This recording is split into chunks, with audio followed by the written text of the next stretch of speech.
freaking terrible. But we'll work hard to solve the format. 7 wins. And I'm sure we'll make it there.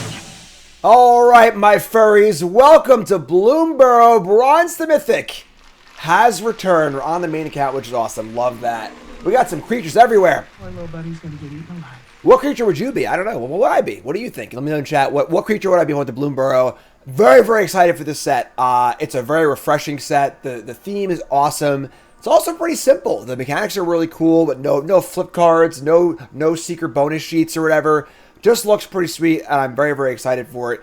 We did an archetype breakdown like we usually do on the Bronze Mythic channel. Go check that one out. But we're about to do draft number 1, episode number 1, right here. So hit that follow button, hit the like button, subscribe, support the content if you enjoy the show, and let's freaking get to it.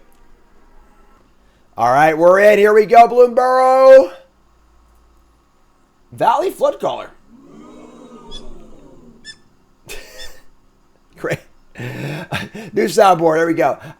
They made it for a 2/2. Flash. You may cast non-creature spells with it. Flash. If you cast a non-creature spell, birds, frogs, otters, and rats all get +1/+1. Untap. Okay. I feel like the otter theme seems a little weak to me, honestly. Let's see what else we got here. We got a Starscape or Scrape Cleric, which is a little bit of a bat card. We got the Mentor here. I love the frog. Bad frog, bad frog. Pretty awesome card, but obviously it's a gold card. Taking it first is a little risky. Although, honestly, like a card like this almost feels like a blue-red card anyway. And what else we got here? We got the Warren Elder, seems awesome. Couple hybrid cards. Worth the rare here. It's Bronze Mythic. We like to default taking the rare because we want to make sure we can play with the rares because we don't get to play them that often. And, we'll probably open this card again. Might not see this card again. So, let's do it. Let's go Otters and see how it goes. Otters, the time has come. All right. And we get past a Rat Rogue, another rare. I have this card at the pre-release, actually. And, it was pretty cool. It kind of just locks out a creature for a turn. Where did that rat come from? 1/3. And what else we got here? So we got Repel Calamity, kills big things. We got Shrike Force, kind of a weird bird. You got the Wolverine. No Deadpool though. And so yeah, Denial here, some other stuff. The Angler. If we are going into like the non-creature prowessy route, this card is very good. But I think it's pretty hard to not take the rare here. You've already taken a rare so far, so just take another rare. Card's pretty good. So it's a 1/3 Vigilance for 2. Whenever it attacks, it basically can't be blocked. And then you turn one of their things into a 2/2 vanilla creature with no abilities. So it just like locks down whatever creature they have into a 2/2 if they can't block it. It's pretty good. Kind of an annoying card. And let's keep taking rares. Let's do our thing. I forgot to do the over-under. I'll discuss that after the draft. We'll go over that real fast. So we're past a lot of good cards here, actually. You got the Hulk Burster Swarm. If you're self-milling, which is what blue-black is all about, Threshold, stuff like that. This card seems pretty awesome, but not great otherwise. Brazen Collector seems awesome, period. So 2/1 first strike for 2. It's a raccoon that gives you mana whenever it attacks. It's pretty awesome. Galewind Moose is it's just a boom boom, folks. This is one of the Calamity Beasts. There's all the cute furry critters, but there's a few Calamity Beasts that are not part of the 10 tribes, and this is one of them, and it's just a really, really good card. Colossal Dreadmaw! F's in chat. 6 mana, 6/6, Flash, Vigilance, Reach, Trample. Huge monster. We got a Bounce Spell here, a Cultivator. If we are blue-red, the Collector's probably just fine for us. We don't know if we are blue-red or not, but it's probably a likely archetype. Sure. We'll take the Collector. I'm not really sure. It's my first draft. Just gotta wing it. And there you go. 4th pick, Mentor. I don't think this card's that good. Really? A baby otter? It's just like kind of small, and Prowess doesn't play nearly as well in draft as it does in constructed on a small body like this. You want to have a bigger body to start and kind of go from there. But this is kind of the archetype card, and the whole point of Bronze Mythic is to learn the format, learn the cards, try different things. So we're taking the Mentor. We're going to give it a spin and see how it goes. We have a Dire Downdraft here, which is a fine removal spell. Also, we also have an Offspring creature. Offspring is a pretty cool mechanic where you get it's kind of like Kicker. You get a copy of the creature as a 1/1 to get the ability, which is kind of cool. But yeah, let's take the Mentor. We're going down a path. Is it a good path? We're gonna find out. So we got more stuff here. We got the Plume Creed Mentor. The blue-white are birds, and they're all about putting counters on things and flying. Kind of weird though, because like the blue-white mechanic is sort of like putting buffs to non-flying creatures, which is kind of weird. Long Reverse Pole is a gift card. The gift mechanic is all about a kind of kicker again, where you can just like pay an extra cost of gifting your opponent a thing, and if you do, get an extra bonus. I think this card's not very good, but just, kind of reading the mechanic. Some prowess stuff here in the duo. Removal spell here in the Agate Assault. Does 4 damage to a creature. Seems pretty good. Also a duo. So you see a lot of like blue-red kind of cards here of a duo, and the Assault all seem pretty nice for our deck. So our deck does seem kind of open. We'll see. All mechanics are kicker, but in this set especially, for sure. So we see a Playful Shove. 2 mana for a deal 1, draw a card. Love it. Goodbye, mouse. Boom. And Rabid Gnaw, also really good. This is a kind of a weird bite in red. It's just like better than the usual bite spell that green gets in red, which is kind of awkward. But this is a self-targeting spell, and the red-white mechanic is all about targeting your own stuff. So these cards go up in value by a lot. That being said, we're not going to be that creature heavy, I don't think. And I think you want the cantrip for all of our prowess stuff. So we'll take the shove here. So you want to have a lot of sheep spells. Ooh, okay. Oh, okay. Okay. All right, so we're doing a thing. We're gonna find out if it's good or not, obviously. But Other Mentor is great. So this is the Signpost Uncommon. Of course, every set has a uncommon. That's a multicolored card that tells you what these colors are all about. And again, this is all about otters, prowess, playing cheat spells, and doing a lot of stuff. So, Fire the Mentor. One important thing with a prowess deck is that it's really important to balance your prowess cards with your non-creature spells. Of course, prowess keys off of playing a non-creature spell. And if you have all creatures, your deck does nothing. If you have 2 prowess creatures and all spells, your deck does nothing either. It's kind of a hard balance. So now we see a Mind Spiral, kind of a cool gift card. Don't forget your gift bag. And draw 3, tap a thing. Will play a lot better when it costs 4 off of the Mentor, which is kind of cool. We also got the Duo, which can tap to deal damage. And the Scribe. I'm taking a Spiral, but Duo seems pretty good. But again, we're kind of like creature heavy right now. And we need more cheap spells. So the whole point is we got to have enough spells to do stuff. So, kind of an iffy removal spell here in Conduct Electricity. This is a very clunky card. You want your kill spells to be cheaper, but it is an instant, which is very, very important. And honestly, with 2 things that reduce costs, again, these expensive cards look a little bit more appealing. We got a Formation here, which is a flyer, gives things flying. Some other cards here I can't go over. Taking spells. The Tempest Angler Tables. Damn. Alright, well, we seem to be in the right deck. So, Angler is, of course, great. This has permanent prowess. But again, really got to make sure we're watching out for our creature count and our spell count. So, here's a Runaway Together. This bounces one of your things and their things. Pretty powerful card. Going to be a lot better in blue-green, with the which wants to reuse your comes into play abilities. We don't really have that going on for us. The card's still fine. Then we got a red card we're not going to play. And overall, after pack 1, the poll. So blue seems very open. So we're going to see how it plays out here. But open a pack that is very, very green. Bad frog, bad frog. Mist Breath Elder. You're saying it wrong. It's a really weird 1-drop that forces you to bounce your own creatures. But the frog mechanic is all about bouncing and then recasting your creatures. So there's like that 2 mana 1/1 ETB draw a card. And then it bounces, you draw a card, bounce it, draw a card. Also a moose. We got a squirrel card here. We got Squirrel. a lot of things happening here that aren't really what we're trying to do, honestly. As far as blue cards, this card's fine. The downdraft. It's a removal spell. It's cheaper targeting and attacking your tap creature. Just your kind of average okay removal spell. One important thing is cards like this are more valuable in blue-red because we don't have any hard removal. We're going to have damage-based removal. So they play a 6/6. Usually we can't kill it with a card like, a 4 damage spell or a 3 damage spell, so kind of cool. Right now, let's look at our creature count. Right now we have 6 creatures, so again, need to be aware. I would think you'd want your prowessy blue-red deck to be like, not like 1/3 creatures, but okay. Whoa! Season time. Oh, it's Lightning Healing. Season Oh my god. of the Bold. There's 1 mythic season for each color. And these are all the paw print cards. It's not as confusing as it sounds, all right? So, 5 mana. We brought the kids to the pre-release. My Nicole's brother's kids and then my buddy's kids. And they all opened a season. And I had to explain it to everyone, so I'll do the same way. Imagine you're at a store and you have 5 coins to spend. And there are 3 items of a store. Item 1, Item 2, and Item 3. So, make treasures. Exile top 2 cards is the important one here, I think. All of us can deal damage to your opponent as well. But card's insane. We're going to take it. All the seasons are very good. Harnesser of Storms is also very good. This is a way to kind of draw cards. But again, we're now adding a spell to our pile, which is great. Because we want to make sure we have more spells. So, nice big sorcery for our deck, which is kind of cool. We get past a Keen Eye Curator. What you need is a raccoon. Pretty good card. 3 for 3. Kind of scavenging used Tarmogoyf. And then we got Parting Gust to gift here. You can blink your own stuff and remove things, which is kind of cool. We got a Duo. This is a raccoon that has the expend mechanic. Also a Gecko and another Downdraft. Yeah, not a great pack for us. I think another Downdraft is fine.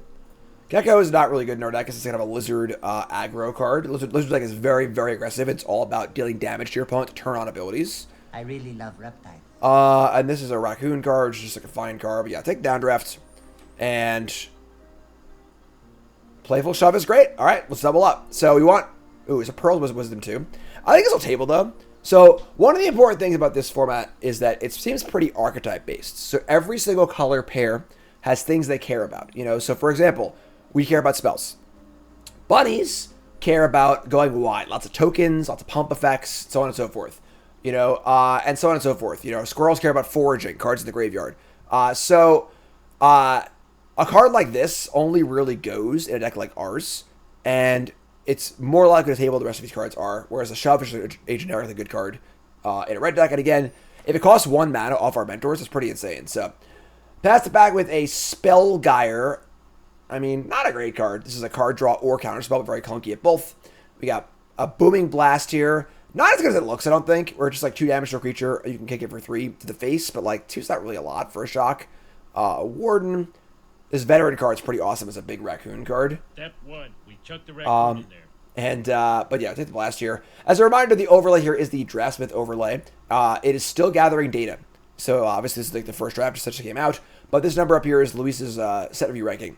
So LSV stock rating for the cards. It is a stable rating. It is not based on anything else but an initial review. And then once Draftsmith is updated, it'll update rankings based on the cards and results, stuff like that too. So, another Saltier is great. It's another good removal spell.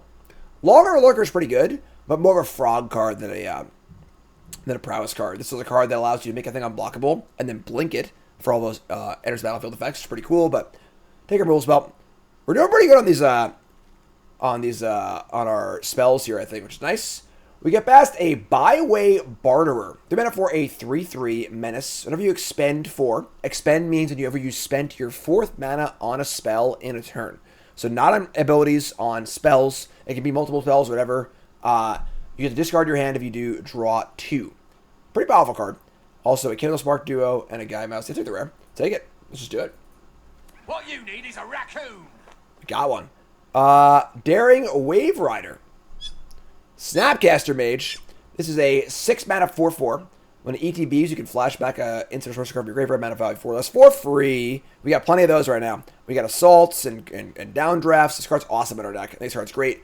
Really, really good top end card for a deck like this. Kind of like a big Torrential Gearhulk effect. This is the pack we opened. There's still all these green cards here. Some pretty good ones too. We're not playing Cutthroat in our deck, but every color pair also has a hybrid common, which is also a card that kind of signifies what the deck's trying to do. So blue-black is all about self-mill and threshold, about trying to get 7 or more cards in your graveyard to turn on. So the Harnesser of Storms also tables. This card's awesome. 1/4.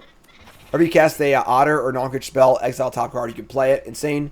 The Duo tables also. 3/2 trample, expend 4, and then buff a thing. We're going to have way too many playables here. Pearls also, yeah, we're off to the races, folks. We got to make a lot of cuts here. Our deck's basically done already. So, Seasons again. Seasons greetings. And basically nothing else. Shore Up is pretty cool. This is a cheap 1 mana trick. Protect your creature and untap it. At this point, I don't think we'd even play Kindle Spark Duo. I think this card is a little too weak. The problem with this card is the effect is pretty cool. It taps to deal 1 damage to an opponent, and then it untaps every time you play a non-creature spell. The problem is the body is so irrelevant. A 1/3, you really can't block anything reasonably, so it's mostly just like an enchantment almost, which kind of sucks. So if it was a 1/4, I'd be all about this card, but it's kind of eh. then we have another bounce spell. Yeah, just like the shore up. Season's pretty good, but yeah, duo needed to be a 1/4 or cost 2. Vren the Relentless. Hey, Mo, there's a rat floating in my beer. I mean, pretty good card. It's a 3/4 with Ward 2. Does a whole bunch of good stuff on there, but we're not taking it, so whatever. So, this bag is pretty bad, actually. But honestly, the pearls are pretty good. What's our current otter count? We have 6 otters. Not a lot of otters, actually. There honestly aren't that many otters in the set. Some of the typo kind of stuff, you know, it's a little hard. There isn't like a ton of typo stuff, you know. Pretty hard to splash this format, too. So, and the pearls just got a table. I'm just taking the rare. I don't think we're going to play it, but there aren't really duels in the set, so we get past a Mockingbird. Fly, bird, fly! Had this card at the pre-release. Pretty awesome card, actually.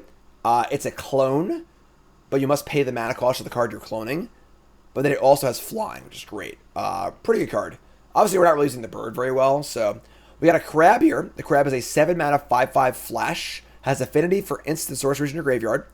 When it ETBs, it comes in tapped on your opponent's turn, so you can't ambush block, but you can play it to tap attacker. This card seems great. Seems pretty awesome. We'll just jam it. Crabbing. We're playing a lot of spells in our deck, so pass it back with a Gossip's Talent. A lot of these classes seem kind of eh. These are enchantments that start out doing something, and you can put more mana into it to go to level 2 and level 3 and get more stuff. But like this one, like the front side is just so bad. It's not worth the card at all, so not very good. Into the Flood Maul is just a bounce spell. It's not very good. This can't bounce your own stuff, which is a huge downside for a bounce spell. So don't really like that card very much. And then everything else here kind of sucks, honestly. We're not playing any of these cards, so whatever, I guess. Sure, doesn't really matter.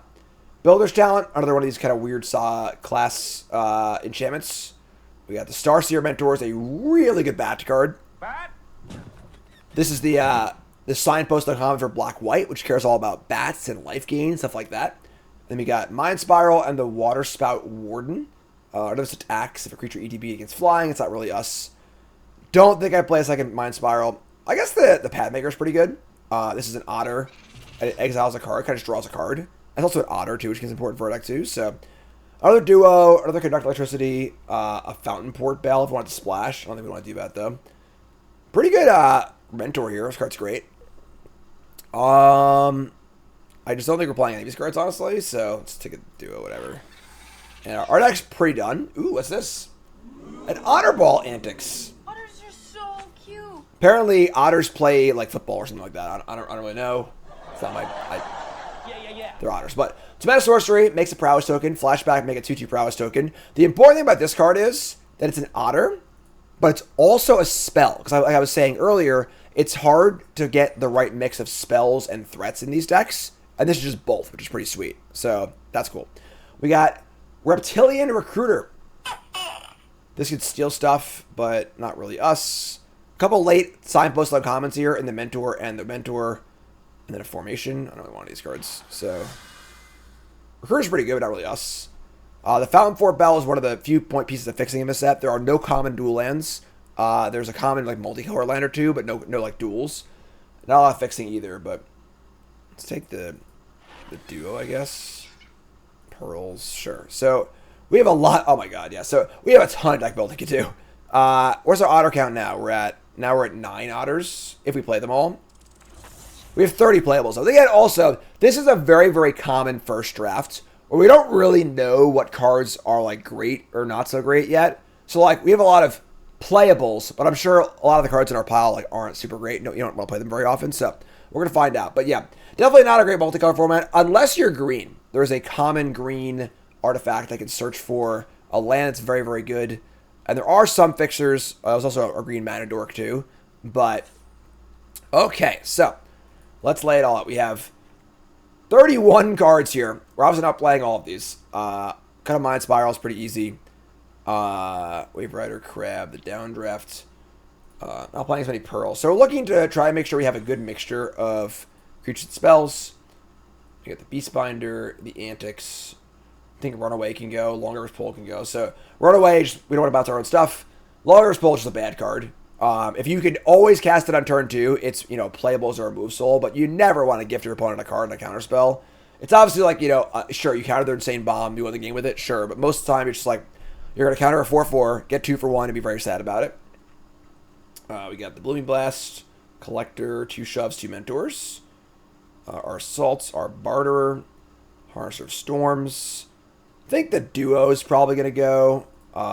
We also have this duo. This duo is like fine, but we're not really like doing the expend thing very well. Nor do we really care about a random beatdown creature. So like, it's kind of like whatever, you know? Power completely expended. Expend Angler's cool, Downdraft's cool, Pathmaker. Mind Spiral, we got the Wave Rider and the Crab. Currently have 11 creatures with 7 otters, not counting the otter spell. So 8 otters for our pearls. It's pretty good. Gotta cut a card. So baseline in best of 1 arena drafts is 16 land.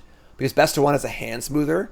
That kind of like helps you get the right ratio of lands to spells. In paper or in best of 3, you play 17 lands. Just as a note for all of you, all you bronzers out there. This is the early episodes. Try and go over all the basic stuff if we can. And our creature count is low for a normal deck. But for a spell-based deck, it's fine. 11, 12 creatures is totally fine. And then we're going to cut probably just like some clunky spell if we can. That may just be Mind Spiral. We have plenty of card draw. So let's cut that. And Mind Spiral is fine in a more like controlling deck. But like we're a little like faster, I think. So, alright, sweet. So deck is pretty cool. Is it good? I honestly don't know, but we're gonna find out. That's the whole point of the show, right? So even mana here, it's gonna go 8/8, and we're gonna call it a day. Again, not a lot of non-basic in the set as far as like dual lands and stuff goes. So maybe a lot of 8/8, 8/9 mana bases. But there you go. So folks, you know what time it is, all right? It's prediction time. Time to place your bets. What do you think? 7 wins, yay or nay? All right, we are in Bronze 4. It's the first episode, so don't forget that, obviously. And I do think that going in, I was a little fearful of the otter archetype because it just seems like a little, the sideboards on common seems a little weak. Seems pretty all in, and there aren't any like really good payoffs, but we're going to find out, obviously. So that's the deck. And also I want to remind you all, I forgot to mention this, we've got our scoreboard, right? So unfortunately, we bottomed out in MH3. We were so close to Mythic, and we just like lost like 4 drafts in a row. Ended up hitting the over. So the line last time was 22.5 drafts to Mythic. Every time we fail to make the line, it goes up by 1 for the next season, or it goes down if we make it. So we're up to 23.5, the highest line ever. So that's where we're at right now. So we'll see how it works out. Let's get into the games and see how it goes. All right, here we are. We got some believers. Chat, come hang out with me. All right, hand is awesome. I got a Mentor, Shore Up, Pearls of Wisdom. The Mentor makes the Pearls of Wisdom cost 1 mana, which is pretty insane. And let's do it. Let's keep. All right, folks. Let's get in. Let's do it. Step 1. We chuck the raccoon in there. Brazen Collector. Get in there. All right. So, let's see if we can do it. Opponent ball gets 6. And, again, I've done my previews. Like I did the archetype breakdown on the channel. But I've not actually played a game of Limited yet. That wasn't a pre-release, so obviously not. So, turn 1, Sun Shower Druid. Kind of a weird card. 1 mana for an 0/2, puts a counter on things, gains a life. Makes a lot more sense when you realize that the frog mechanic's all about bouncing things. So you want to bounce it and keep replaying it and get the ability, which is kind of cool. Does Stonewall our Mentor. It also Stonewalls our Collector if I don't want to use Shore Up on it. I think I do them. Should I Mentor here? Mentor. And just say, yep. What's up, PA? Appreciate it, my friend. Thanks so much. Yes, I forgot the pet and the lance. I apologize. Remind me after the game. I'll set it up. Nettle Guard. So, kind of a weird pairing here. You know, so you don't often see frogs hanging out with mice and vice versa. They're going to attack for 1, which is totally fine. Honestly, kind of a weird play. Now, one of the important things with the early episodes of Bronze and Mythic is I'm going to point out my opponent's mistakes. We're not making fun of them, all right? I'm trying to make sure that you don't make the same mistakes and in your games, and you can improve as a player, which is great. So, kind of a weird attack because now our Collector is free to attack safely with his first strike. And now I can just play it and attack, get a red mana, and then probably play the Mentor and then just draw 2 immediately. I guess I could just do that and make us to 2/2. It's not a very good attack, though. So sure. We'll stack for the. We don't want to trade our Mentor for this 3/1. So make a red. That's first strike. This creature has Valiant, which is the mouse ability, kind of like Heroic, where it's all about targeting your own creatures for an effect. This one gets +0/+2, so it makes it a better attacker. It can also disenchant as well, but so in for 2. And now we have 1 red mana available. We're going to cast our Mentor, I guess. Yeah, honestly, not like a great use of our mana here. Yeah, maybe we should actually just not, I don't know. This is fine, whatever. Prowess up. Draw some cards. Here's an Angler and a Byway Barters of Shore Up also. So next turn we can have Angler plus Shore Up, which is kind of cool. They're going to play Thistledown Players. So this is a 3/3. It attacks the untapped target non-land permanent control. Hi, Karin. Thank you for being on the show. Appreciate it. And this card looks a little weird, right? I untap my own things, sure. But it's a targeting effect for your Valiant effect, which is kind of cool. So they come in here. And honestly, I think I'm just going to block. I don't think our Mentor is that important. And I just don't want to die. Just kind of trade off here. We have the card draw. So we're just going to block. And this is kind of us saying that I think this card isn't that important. And your dealing damage to me is. Kind of saying, I want the game to go longer. I'm going to block. I'm going to trade. My deck has card draw in it. We can do that.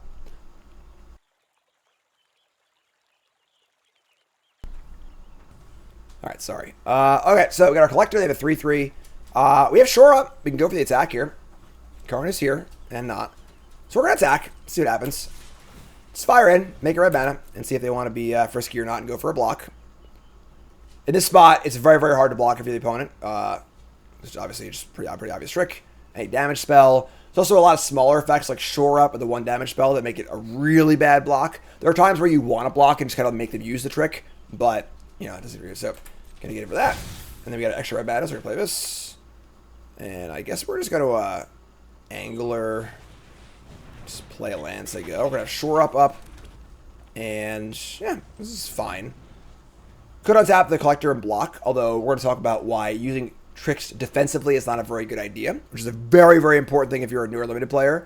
Okay, well, they're not going to attack first. So, Tender Wild Guide. We got an Offspring. Oh, hey, that's my kid. So, this is a ability where you get a kicker effect for a copy of the creature. That's a 1/1. Just a little guy, all right? So, but it's the exact same card as a 1/1. And now will they attack? They will attack. So, this is like basic Magic 101 here. So, obviously, you always want to attack before you play your spells, because now we know they have no tricks to worry about, so we can just very, very safely do our thing. That's one thing. The important point I want to make here is that, let's have this, is that using combat tricks defensively is a pretty bad place. This is an absolute blowout, too. Just, oh my god. But normally, when you're using your combat tricks defensively, you're putting yourself in a spot where your opponent always has all of their lands untapped and access to all of their tricks. And getting re-tricked in a game of Limited is one of the best ways to lose your game really, really fast. You don't want to do that. So you always want to be the one-upping, not getting one-upped. And then trying to use your tricks defensively when they have all their mana up is a really good way to get one-upped. So that was obviously a blowout combat step. Whatever, it is what it is. We have a Barterer and a Downdraft. They have some small creatures. We can just attack here. It's a pretty safe attack. Add a mana. We can have Barterer and Downdraft, which is kind of cool on their turn. And that's fine. This thing makes mana and can pump itself slowly, but not a big concern.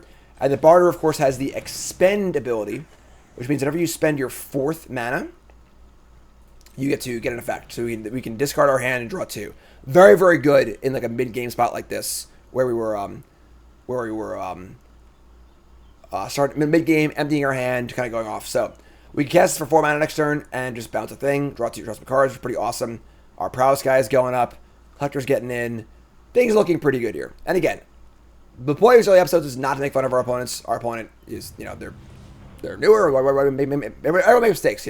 I'm a Magic player, make mistakes all the time. So we got the Rust Shield Rampagers here. This is a 4/4. It's Offspring again. So Her spitting image in more ways than one. they're going to get a 4/4 and then a 1/1. They can't be blocked that effectively. And they're going to say go. So this is actually very, very good for us. We're going to untap. We draw another Dire Downdraft. Okay. So here's what we're going to do. So we have 2 Dire Downdrafts. They cost 4, targeting these things. Target a tap thing, they cost 3. We want to empty our hand and try and expend 4 to draw 2 cards with an empty hand if possible, right? So we're going to play a land. We can use the mana from the collector in the combat step. So we're going to do that. So we're going to go to combat. And we're going to go like this. It is a little misleading when they're on 3, because they can be 3 targeting these, but whatever. So we're going to attack. We're going to get our red mana. We're going to use 1 downdraft for 4 mana. Sorry, the first one for 3. The first one's going to cost 3 to not spend our 4th mana. So these expend cards is very important to make sure you're kind of sequencing the proper thing and spending the 4th mana when you want to spend it. So we'll do 3 mana first. We're just going to hit the token of the Wild Guide, because obviously putting a token on top of the bottom library is not going to matter that much. It's going to go away forever. So we'll do that. We get a counter here. And then now we can use our other downdraft on the 4/4. Now our hand is also empty. And we get to trigger our Byway Barterer. And we're doing it, folks. So we're going to discard our hand and draw 2. We draw a Floodcaller and an Island. Awesome. So you're gone. Get off my plane. And now I have a 2/1 first strike, a 5/5, and a 3/3. They're going to jump block. And stake up. We've drawn our Floodcaller, which is kind of a weird card, honestly. It's like kind of a Lord, but not. Ooh, okay. They play a big rare here. They play a Fecund Green Shell. This is a 5 mana 4/6 reach. If you control 10 or more lands, creatures you control get +2/+2. And whenever it or the creature with a bigger butt than power, ETBs, look top card of your library. If it's a land, put it in play. Otherwise, put it in your hand. So you can draw a lot of cards. Really powerful card, actually. And honestly, is going to stop our beatdown here. This card is unbelievably good. It's really, really good. It draws cards. It's huge. It blocks well. They're at 7.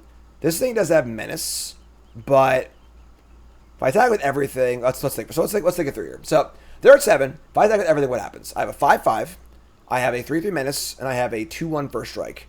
Their blocks aren't really great. The turtle can block the 5/5 safely, but let's look at how the other blocks line up then. Now I have a 3/3 Menace and a 2/2/1. They can't really block either one of those. They could just have the green shell eat the collector and chump block the 5/5. Not a bad exchange either. We're trading 2 small creatures and getting for 3. Yeah, we're just jam here. Just send it in. So, figure out your attacks. Figure out what their blocks look like. And decide, is this profitable for me or not? Because a lot of times you'll lose some creatures, but the overall exchange is very good for you. So, Floodcaller only buffs things when you cast a non-creature spell. It's kind of a weird lord in that respect. So, not actually a buff. So, those are the blocks we said. They're going to eat my 2/1. They're going to chump block with their 2/2 and take 3. Overall, a good exchange. So you got to always look at the final result here. The final result is we lost 2-drop, they lost 2-drop, they took 3, and now I have a flash creature and still a pretty good board. Where's they go?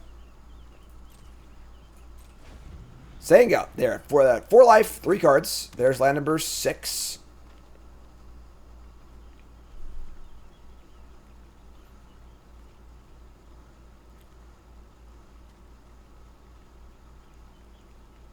Green just have some food effects and stuff. Usually, this is kind of weird. This is a pretty telling of like the first day of a format in Bronze, where green-white is supposed to be the rabbit deck, and we haven't. Oh, there's the freaking the bug. We've seen 0 rabbits so far. We've seen frogs, mice, and a turtle. I like turtles, and so not a lot of synergy happening here. What should be a pretty synergy laden set. So we're gonna end step. Cast our Floodcaller. Otters are so cute. And they got 2 cards in hand and 6 mana up. There are some things to worry about, obviously. There are, destroy an attacker cards. There are some flash creatures, but... And in response, they're going to Polywop to kill my 5/5 with their 4/6 and then just concede.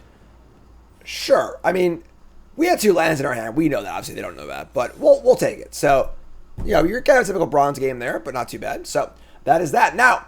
Before we get to our next game, an important one. All right, CoolStuffInc.com is a proud sponsor of Jim Davis, and you can only find a bundle featuring his unique Carnstruct playmat and token here at Jim Davis HQ. Featuring artwork by Andre Garcia, this unique playmat features the whole Davis family, with a Carnstruct leading the way. Visit Jim Davis HQ at CoolStuffInc.com/Jim, and remember to use promo code JIM5 at checkout for 5% off. CoolStuffInc.com, cool stuff in stock. All right, we're in. So I forgot it was a pre-recorded ad read. So really, really cool, awesome playmat, awesome art. Check it out. The links in chat. JD headquarters. And really, really cool playmat and a token. And eventually, if that goes well, we'll do a Bronze and Mythic playmat on there. We'll do a Pile Divers playmat and much, much more. Very, very excited about it. Check out the link. Is it not working? Why is it not working? It should be working. Cool stuff. There we go. All right, so we got our otters again. We also have our collector, which is kind of cool. Harnessor Storms, nice hand here. Blue and green. And remind me again about the lands and pet before the game starts, please. Thank you. So Dower Port Mage. This is a little froggy. We got a rare. 2 mana for a 1/3. And this shows a lot what the frogs are about. This card says, every one of our creatures you control leaves the battlefield without dying, draw a card. So if you bounce your own things, you blink your own things, which is what frogs is all about. Nerd Girl! Thanks for the raid, Nerd Girl. What's up, my friends? Welcome. My name is Jim. This is Bronze to Mythic, episode 1 of Bloomburrow. Welcome, welcome, welcome, all the fuzzy critters. We're overrun with raccoons and obese toddlers. And here we are. Welcome, welcome, welcome. And, okay, so we're going to play Collector or Mentor here. We have a Shove in our hand, which does 1 damage, and an Assault. I think we're going to play the Collector, honestly. And now we're kind of seeing why this card seems a little weak. The body is just so small in this card. Not very exciting, you know? What's up, Frank? So, we have the trick also with the Shove, where the Shove can join the first strike and finish off the 1/3. We have our Mool Spell here also. Ooh, that's a good card. They got rares, folks. Bring out the rabbit. Paw Pratch Recruit is an amazing card. 1 mana for a 2/1. Whenever a creature you control comes target a spell or ability opponent controls, put a counter on a creature you control, other than that creature, and then they offspringed it to make it into another one, so they both trigger. Her spitting image in more ways. And that's just really, really good. Shoves a sorcery? This card's a sorcery? That's bullshit. Give me what I want. Alright, whatever. Alright, so this card's a huge problem. Look at this little guy. I like you, rabbit. Alright, anyway, so Playful Shove is I mean, obviously just killing one of these is kind of fine. We're actually bottlenecked on red mana right now, which is kind of awkward. So we cast the Shove, we can't cast the Mentor. That's kind of crappy. I guess we can attack, and yeah, never mind, that's fine. So we'll attack and probably Mentor Shove, I guess, and have to kill the Recruit. They're going to get counters on things too, which kind of stinks, but it is what it is. So unfortunately, this card's just really, really good. Playing against an early access was awesome. So let's play Mentor, and then we'll Shove, and maybe we'll get lucky and draw a blue spell we can cast also. So 1 red. Let's kill whatever creature you control with a spell an opponent controls, put a counter on target creature you control other than that creature. So this is going to give them... Oh, I just fucked up. One thing I learned on me, folks, I am not naturally talented. All right, I am the kind of person who needs to make every mistake in the book before. Oh, I guess it is other. Never mind. It's fine. Never mind. I thought we screwed up. We didn't actually screw up. I apologize. But my point stands. Or I'm an idiot. It does work. It can't pump itself. So target creature you control other than that creature. Yeah. So it's templated like that where you can't. It doesn't say you get saved from burn spells. But yeah, no punt. We're good. False alarm. Point stands. So they put a counter on their mage and a counter on their other recruit, and they play an angler. But again, now you see an angler in a frog deck, which doesn't really look that good. 2/2 and 2/4, sure, take the damage. We have the assault into our Wave Rider, so we're building up to that, which is kind of cool. We also have this Flood Caller plus assault, which is a sorcery, but still pretty cool. So we can like Flood Caller and pump and untap the team, which is kind of cool. And then, man, it's a lot to take in. This is also a sorcery. This is an instant. It's kind of annoying. We like can't use the mana for this.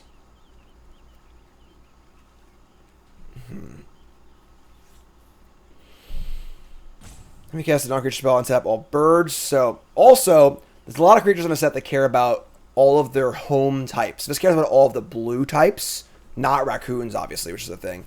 So, oh, this makes it an instant. All right, cool. So let's do that. Let's play. So we're gonna attack both of these. Just send it. You figure it out. Add a red. This makes all my sorceries instants, which usually isn't like that common, but it's kind of cool. And they're not going to block, it looks like. So let's just kill this thing and use our prowess triggers, I think. Let's cast this thing.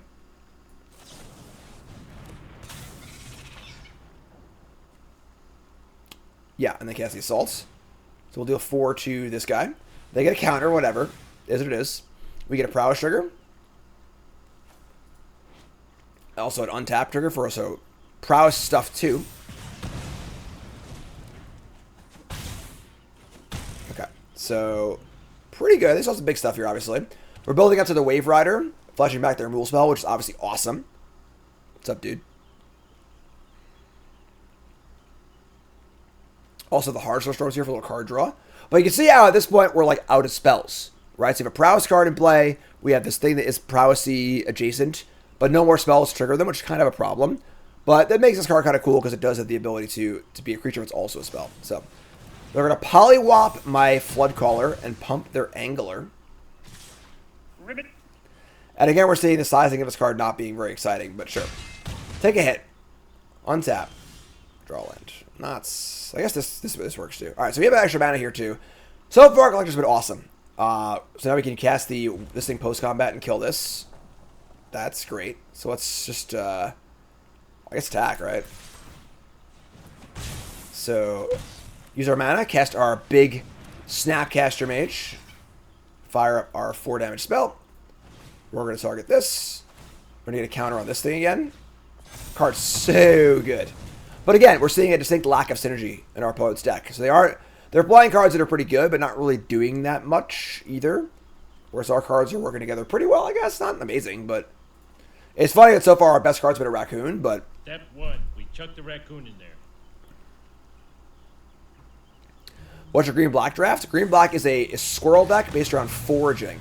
It's all about forage mechanics. It's all about sacrificing a food or exiling cards in the graveyard for an effect. Which is pretty cool. So, Hearthstone Storm says exile a card from your library until the end of this turn to play the card. So we can play this thing, and then just assault, try to find a land. Let's cast the assaults. Deal 4 again. A lot of work with these things. Exile top card. It is not a land, unfortunately, and we're a mana short of casting it. It sucks. Whatever. So is what it is. Add a mana. This goes away. Bummer. But our board's pretty good, and they're at 6. They have their own Floodcaller, which of course is an instant. They're playing it. They're playing the Prophet. So, real basic stuff here. Again, not making fun of my opponent, pointing at the mistakes.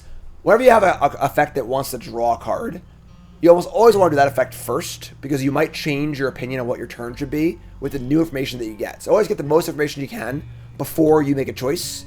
And now this card is Flash. Just don't cast it as sorcery. The problem is you drew a land here, and now we're actually like not really doing that much. Even if the Collector attacks, they can double block. It's risky, but it would kill this. I guess we still attack though, right? It's kind of hard to not attack, so just attack. Attack! What's up, fools? Thanks for the sub, appreciate it. If you're streaming, folks, welcome. My name is Jim, pro magic player, full-time content creator. Bronze Mythic show where I drop my account for Bronze Mythic. Welcome. They're at 4, we're at 6. They have 2 cards in hand. They've cast many Polywops. I can't see their graveyard. Unfortunately, there's a bug right now. Why not get the 1/4 in? Why get the 1/4 in? First, we'll just block it, and then also we need to defend on the backswing too because we are at 6. All right, so they're going to downdraft my Harnesser of Storms. We can put it on the top or the bottom. That's really bad for us. So that was devastating. They drew a removal spell, and that also pumps the team. Maybe my attack was ill-advised.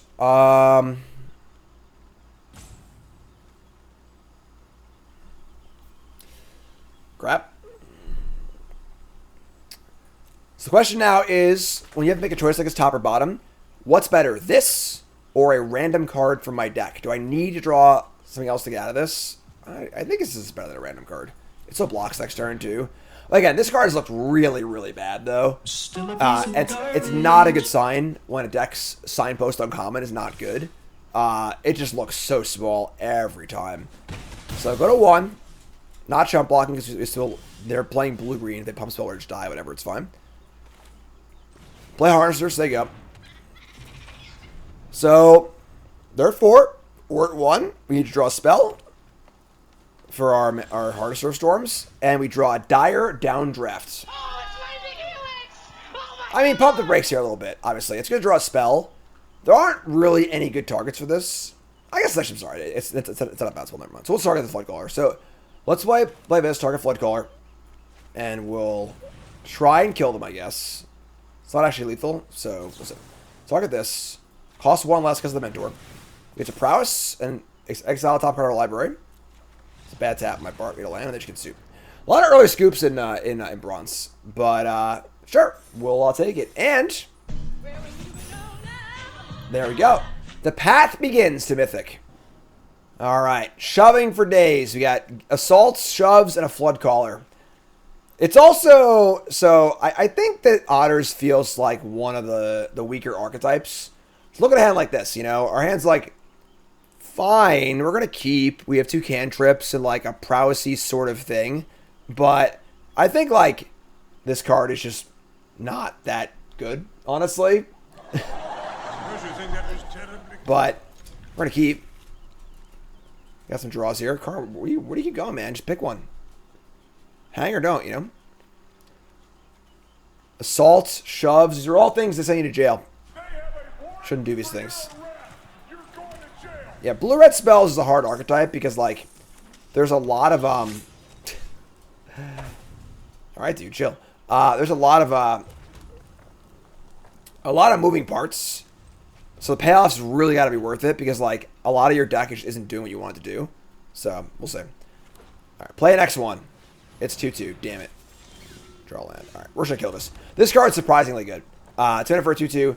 Usually you see this card a lot. This sort of like 2-drop with an expensive activated ability that's meant to be a mana sink late in the game. It's kind of like, oh yeah, whatever, that card's fine. This one's actually insanely good. I think this card's excellent. It does everything the Rabbit deck wants to do, which is going wide and pumping your creatures. And again, it's very important when you draft. You are drafting a deck. You are not drafting a pile of cards. You want cards that work together. And each color pair wants to do something. All right? Green-white is all about rabbits, going wide, making tokens, pumping your team. Which is why a card like this is excellent. Because you have a bunch of 1/1 rabbits in play. This can pump them all up in the mid-game, which is great. Karn is just... Alright, so... 3-tree Root Weaver. Mole Druid. Not one of the main types. 1/3 mana dork. I do think there's kind of like a 11th archetype. It's like a multicolor green deck. I do love multicolor green. Maybe we'll draft that. But and again, we kind of whiffed here. We can play our Floodcaller, but like it ain't doing that much. But I guess we're not gonna kill this, right? We'll save the assault. Assault's too big of a removal spell to spend on a mana dork. So hi, Karn, you're back. Welcome. They're gonna play a Pilated Provisioner. 5 mana for a 3/4 flyer. ETB put a counter on a non-flying creature. This is strictly worse than this card usually is. Usually this card just a counter on anything. And again, this sort of like flying... The blue-white bird mechanic's weird. It just sort of like... You need to have flyers and non-flyers. It's a weird mechanic. But so play our Floodcaller, we draw land. We're going to kill this flyer, I think. And just kind of get in. We can also play our Otter. And exile top card of our library. Cards got problems. Alright, yeah. Let's think for a second here, actually. So we have the Floodcaller pumps our Otters, right? And this is an Otter.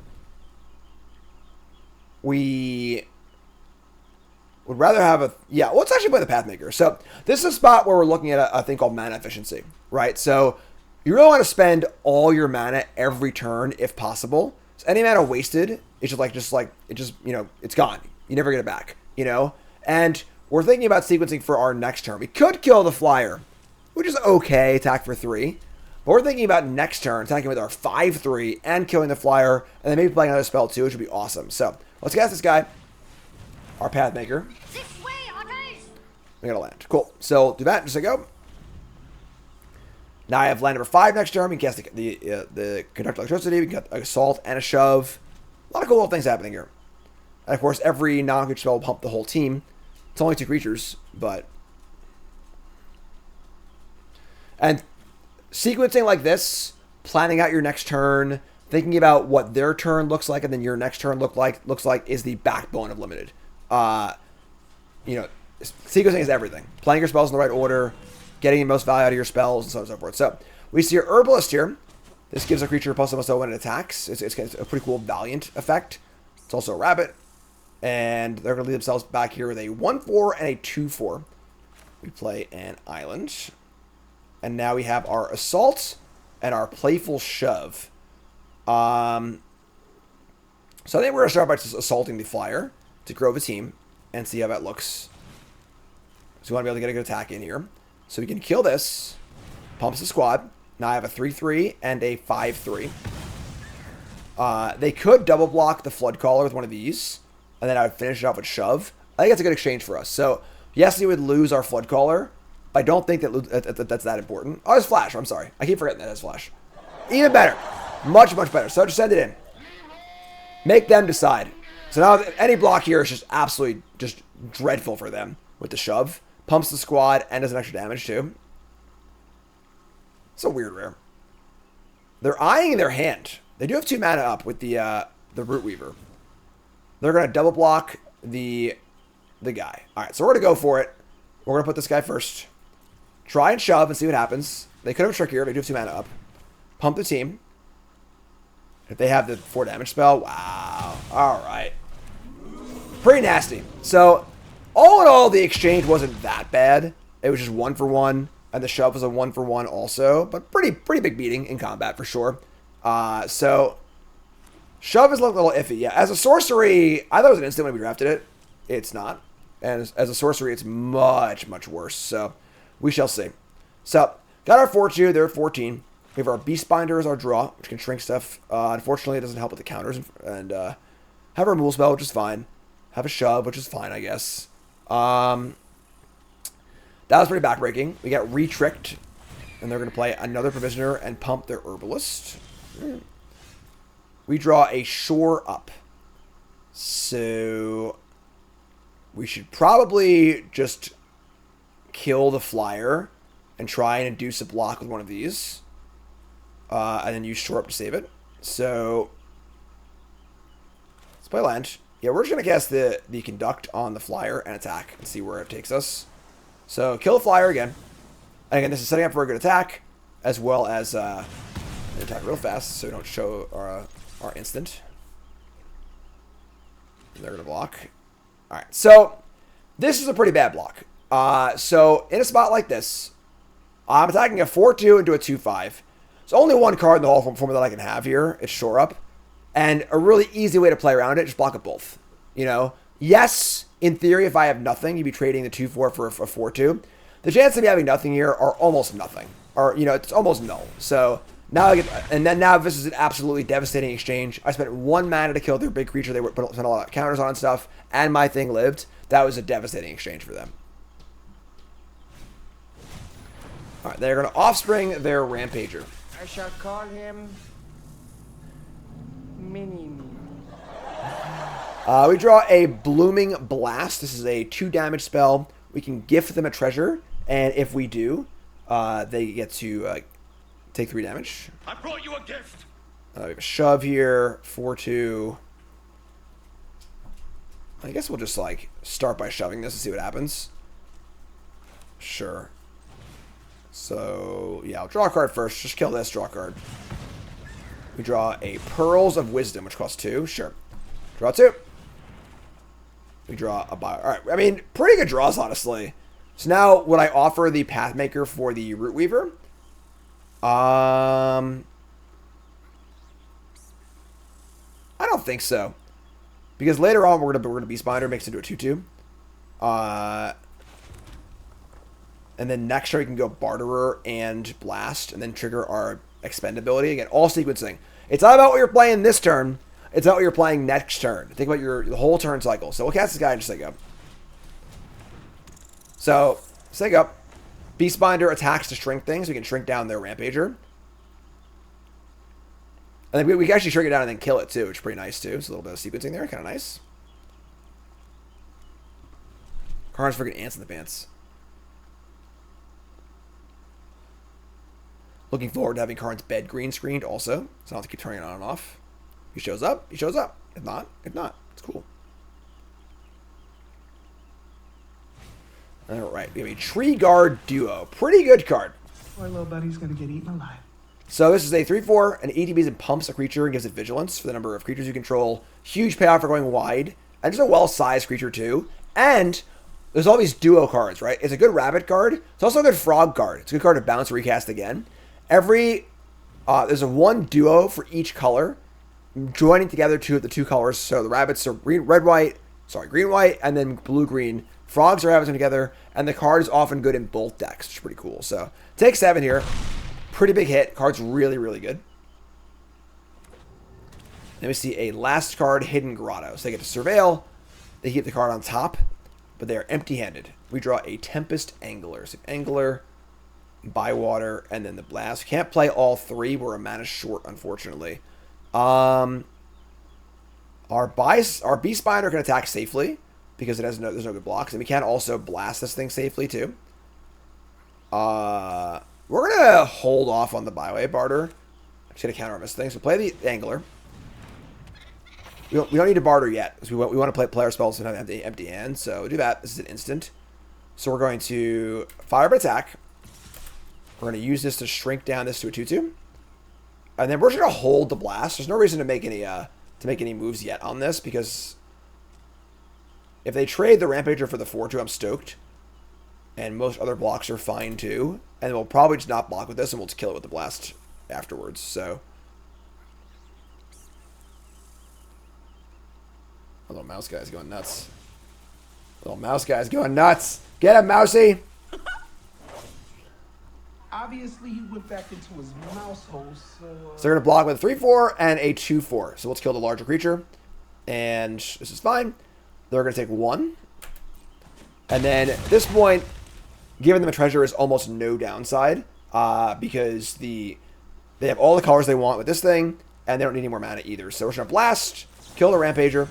We're going to use the gift. Enjoy your gift. Kill that. Get a counter here. Deal some damage. And say go. So anyway, started blasting. Yeah. Hop to it, bunny boy. Bring out the rabbit. So, 3/1/1s for a sorcery. Very, very good card. Again, very on theme with what rabbits are trying to do. We draw land, unfortunately. And now our attacks aren't great. This thing can only be blocked by 1 power creatures. And a block of all 3 of these on this would kill it, unfortunately. So, we're just going to play the land and play the barter and just say go. Actually, you know what? I'm sorry. I'm wrong. We're going to hold this. So, one of the important things about Expend is that you can use 2 spells to trigger the Expend 4 effect. Most of our cards cost 3 or less. So we can just hold this, and then next turn, we draw a spell. We can go Barterer into a new spell and draw 2 new cards. And we're in no rush here. Board's pretty stable. They can't really attack. Kind of a stalled board. We're totally fine just waiting and seeing how it goes. Gingerbread, new sub. What's up? Welcome.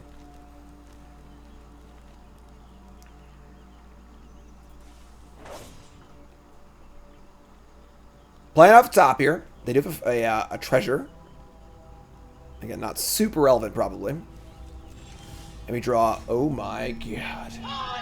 Whoa, what a draw. So we draw a crab, which is insane. We're going to barter. And then we're going to crab and tap some other stuff. And then draw 2 cards with the barterer.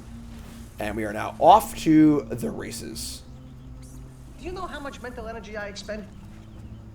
Mentor Pearls of Wisdom. I guess we tapped badly. Because now I can't play the Pearls also. We have red cards too, though, so... they have 2 1/1s. We are not going to target their stuff. It only targets your opponent's stuff. We can't buff our own things, but it's fine. And if we expend again, so we can do expending off of a Pearls is pretty bad, though. Let's draw cards, I think. So let's draw off this thing. Draw off this. Put a counter. Land and Otterball Antics. Cool. So... flashing back a spell, I think, is also considered expending. Sure. So, yeah, so next turn we're all set up for that. Attack for 4. Attack for 1. And coming in. Target. I guess we'll make this into a... it'd be a 3/3 if I target it, because it maintains the counter. Just target nothing. So, there are attacks. Sorry, folks. Karma wants nothing to do with you. Play land. 1 card in hand. Things looking great right now. Opponent agrees. A lot of early scoops in bronze. That's kind of surprising, right? But, hey, we'll take it. Moving along. Deck doesn't seem great, but our opponent's decks seem less focused than ours, which is moving to our benefit. All right, we're cruising. We got 2 shoves. Shove is particularly good with the Mentor. If shove costs 1, it's awesome. So we're going to keep this. Also got Brand Flake Free Slip. Thanks so much. So yeah, Mentor into Floodcaller, Cantrip is awesome.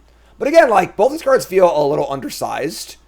Because, like, mostly for constructed, right? If this card was a 2-2, it would be insane in constructed. So it's got to be sized a certain way. But for limited, you know, I can't play 4 Ops and 4 Considers and 4 this and 4 that in my deck. So, all right, Plains go. Draw Wheat Rider. All right, well, thankfully, I was card draw here. So let's attack for 1 and get in. This card as a 2-2 would be unbelievable. So, how do you about finding a coach? Should go on Twitter, honestly. Mason Clark's a very good coach, but more constructive focused. I'm impressed how he runs his stuff. But yeah, okay. So now we're in an interesting spot. They've played a Life Creed Duo, our first bat deck. A bat. Now that's a new one. And this is a Soul Warden bat. Whenever a creature EDBs gain 1 life. Bats are all about gaining life triggers, etc., etc. We could just jam here, and I don't see how they can ever block, honestly. If they do block, we're going to lose our creature, but they just never block, so just stack. Bluffing in bronze is a dangerous thing to do, but it's a pretty hard spot to block, you know. Then we have our Flood Caller, we'll just say go. So we're going to set up for Flood Caller, untap, and unload all our spells.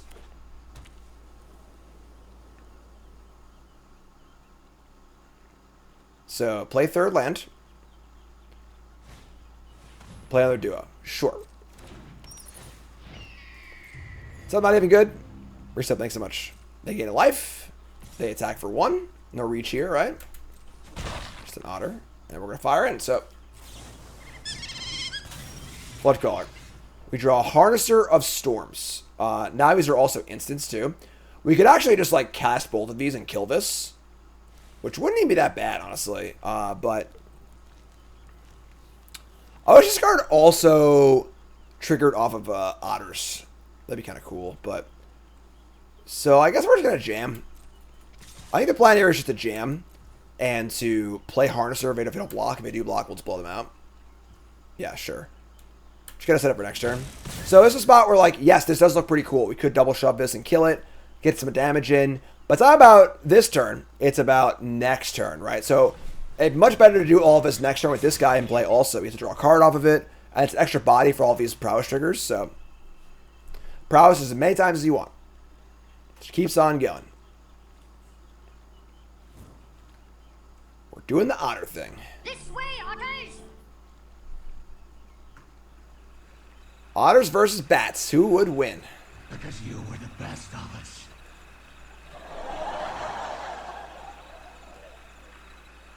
I'm not a hero. I'm whatever Gotham needs me to be. Wow. They literally did nothing. Timeout. So, if you're a good limited player, you should have your spy sense going off right now. I know Batman, Spider-Man, DC, Marvel, whatever. Leave me alone. Alright? You gotta go, okay.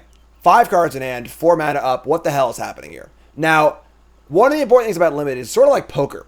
When you're playing poker, you can never know exactly what your opponent's hand is, right? But you can make a pretty good educated guess as to what it is, based on context clues, and kind of hedge your bets and play around multiple things. So, what's happening here? I don't know. But it's something. It could be a combat trick. It could be a pump spell. It could be a rule spell. But the good news is that our hand is absolutely juiced. So we can just kind of like do our thing and live on here. I think we're going to start off by playing a Blast.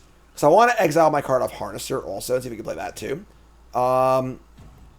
It is an instant, so I could attack first. There are spells. There's a two mana spell. It does 4 damage to attacker or blocker. And then, yeah, so I think the way to play around that is try and draw another red source. So let's just do this. So we're gonna blast. We're gonna gift here. I think the damage is worth it. Wait a minute. Does this mean you like my present? And then pump them all up. See what happens. If we can size our things out into 5 toughness, plays around that removal spell. There are many more spells they can have also, but whatever. Take a look. Prowess coming, card coming off Harnesser of Storms, pump coming off this.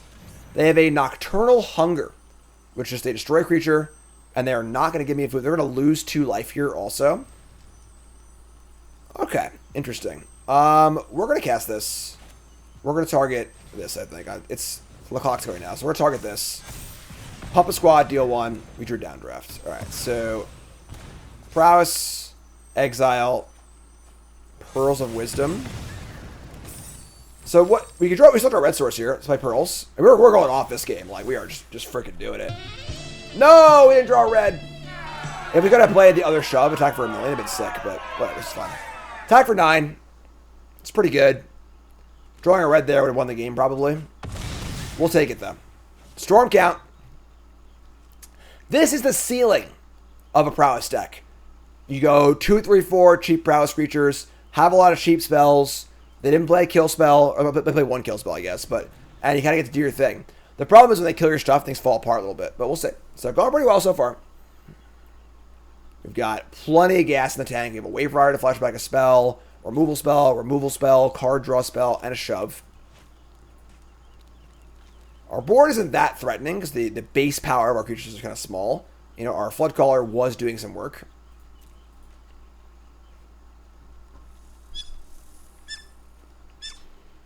Just little guys, you know, honestly. Trying to do their thing. Trying to live their life. Trying to do their best.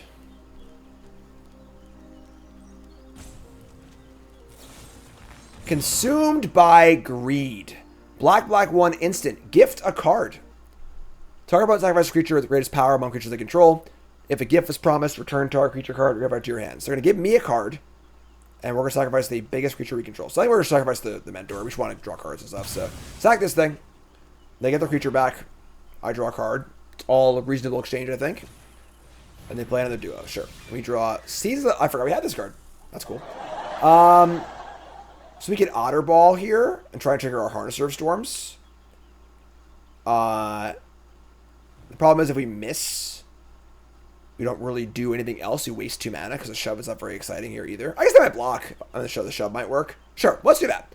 Let's start with playing Otter Ball Antics. Reveal our top card.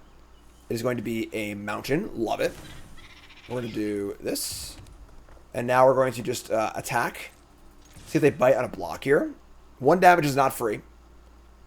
And if they do block, they're not going to block. Okay, cool. So, that's fine. And we have the downdraft up also. So, again, making sure we can spend our mana. We're not going to cast Shove for nothing. But the bat is likely to attack. It's probably... They didn't block with it. It's probably going to attack, right? It's one or the other. You don't want to have creatures that attack or block. So, if they do attack, we can downdraft it. Kind of just like... It's mostly a tempo play. You know, is it a great target for downdraft? No. Do you want to spend our mana this turn? Yes. All right, so they're going to play Hop to it. That's pretty good. Kind of an off-plan card, but does gain a lot of life with the Soul Warden. So I think that a lot of his set is going to be trying to find the cross synergy between the cards. What rabbit cards work well with your bat cards, so on and so forth. Because you're not going to have the perfect bat deck every time, you know. And they're going to feed the cycle, and they're going to kill my Harnesser of Storms. I could downdraft it. We're not going to though. So sure.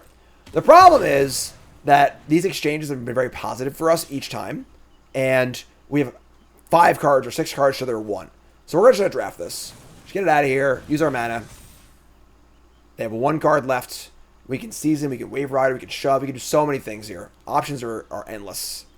Otter Ball is also a good one too because we want to play this stuff before that. We play draw an Angler too. So we really want to play the Angler and the Otter Ball antics before doing other stuff. But we also need to be aware of our mana. Honestly, I think just like playing Angler and playing Shove here to kill one is just kind of fine. So, so it's Angler. So let's do this. Yeah, this is fine. Angler, pick off a token. This is a removal spell. You don't feel bad using a token. Prowess up. Get a counter. Didn't draw land, but it's fine. Attack. I would trade here my Otter for the 2 rabbits. I think it's fine. Sure. More Otters where that came from. Keep the board clear for a bigger creature. Totally fine. So there you go. And they play a village and another... Not the same duo or a different duo? I can't see their cards. Oh, they're going to village. So, again, same thing about the card draw thing, right? You want to... they bottomed that? Oh, they topped it, actually. That's weird. Player card draw spell first. They could have cast this Star Charter, right? Why not do that? You know, so... We draw Dire Downdraft. Otterball, Shore Up. Yeah. Want to play the Prowess things first, I think. Could play Pathmaker over Antics. It was a Grovis, though. It's a pretty good threat, too. We're so ahead on cards right now, but, like, it's sort of like... Yeah, pretty awesome for us. So, let's do this. Let's attack. We have Shore Up also, which is nice. Deal much damage. Say go. Season of the Bold. The Chapter 3 is until end of turn. End of your next turn. Or if you cast a spell, deals 2 damage to up to 1 target creature. Kind of insane card, actually. Alright, so... Honestly, drawing a land here would be insane. They're going to play a Star Charter, and they're going to play a Ravine Raider. So, Star Charter is awesome. It's a bad card. If you gain life, you do cool stuff. The Raider is not really on plan. This is more of a Lizard aggro card. Doesn't make a lot of sense in this deck. And one of the important things these days about Limited is that back in the day, it was hard to get enough good playables for your deck. These days, every card is playable, so it's really important to have all of your cards be good. Your limited deck these days is more about the worst 3 cards in your deck than the best 3 cards in your deck. That makes sense. It's not funny. I'm teaching. I'm teaching. Don't make fun of me. Don't laugh in my classroom. End step. Top 4 cards of your library. They reveal a really good bat. Tram, reset, thanks so much. Untap. So we draw a land. So we can just like... We could Blooming Blast off a flashback. I could just shove too. So maybe just land, shove, kill this, attack. I like that a lot. Just gonna go land. We're gonna play the Wave Rider. Just flashback our shove. We're kind of like... We could just cast cards at random, probably win the game, but whatever. So, shove, 2 mana. So we have 6 mana for a 4/4 that kills a creature and draws a card. That's pretty good. You know, not too shabby. He's a sweet little otter. All right, pump it. Pump it. They're also now on chump blocking duty, which is great. That's gone. Draw a card. Send in the clowns. I will say our deck is playing out a little better than I thought it would. But I also feel like this is day 1. This is literally day 1 of the format, and we are in bronze. Our opponent's decks have been very, very mishmashy. So I worry this deck will fall apart against better decks, but we'll see. So here's the Harbinger. This card will pump all your bats. And they ripped a Banishing Light, too. Alright, that's pretty good. There are a lot of bats. Sure. That being said, there's dead on board, right? So, that's fine. So we're going to play a land, we're going to kill them. That's fine. So kill this thing, attack for 6. Short for good measure. Style a little bit. Overkill. Cool. So, kind of cruising so far. The Otters are doing work. Ah!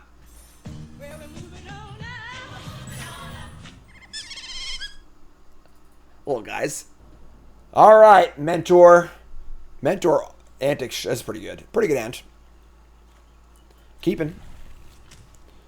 The one thing that the Stormcast Mentor does not want to catch is a Playful Shove, so hopefully we can avoid that. But we got a mountain on their side. Our mouse is getting ready to battle. Okay, our first lizard opponent. You're as big as a small dinosaur. So, lizard is an extremely aggressive deck. A lot of the lizard effects all care about if you've dealt damage. The problem is it's a very snowbally deck where if they're on the aggressive and they're attacking successfully, all their cards are insane. If they ever fall behind, all of our cards cease to function. That was the wrong button. What's going on?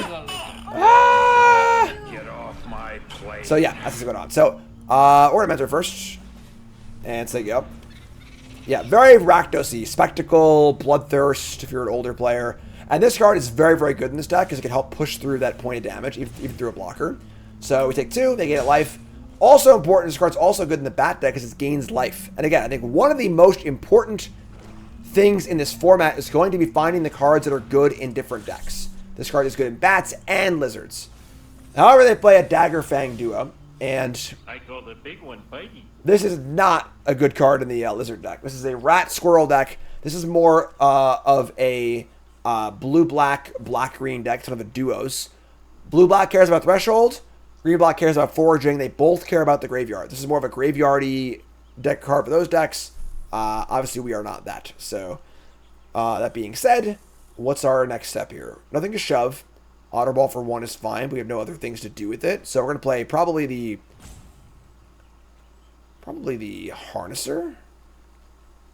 Yeah. So Harnesser first, Angler next. Harnesser blocks better, and the card is more useful when I get the cards going. We can cast them. So we'll do that just as I go. We do have a blocker now. They can still get damage through with the Death Toucher and the Life Loss guy. So we'll see what happens. Thanks, Casey. Appreciate it. How did I know I was good? Well, being a professional content creator has nothing to do with actually being good at Magic. It's about making good content. But I think that one of the things I try to produce in my content is I try to be a mixture of both, where I'm entertaining, but also I have a competitive background as well. I've like played a bunch of Pro Tours and won a bunch of things and stuff, and yada yada yada. Go look me up or whatever. But yeah. So, but making content and playing professionally are very, very different things. I've played a lot of Magic in my life, though. A lot of Magic. So we're going to block here. I don't love the block, but it's only 1 point of damage, and there could be a trick to kill my guy, which would suck, but can't take damage forever here, obviously. So, land number 4. And they haven't really pressed the advantage just yet, and they are not going to. So, Psychic Whirl. This is a Mind Rot that surveils 2 if you control a rat. I could see this card being ever so slightly playable in a rat deck that's trying to get threshold, but pretty bad otherwise. It feels like a very on-the-board format. So this sort of like discard 2 cards and not affect the board. Like we're static right now, right? Great. Discard 2 cards. Okay, whatever. We'll just play some other cards. This is fine. So that being said, we're going to dump the island and probably just the antics. We can just flash it back for anyway. Although playing Otter Ball, the flashing back later is pretty good too. Maybe just have the shove. That's tough. Shove is a prowess trigger for this and for this. And playing 2 antics is better than playing 1 realistically. Could be super greedy and double land, but I'm gonna have the shove. I think. This might be wrong, but we'll see. If we draw a land, we're super sad about it, but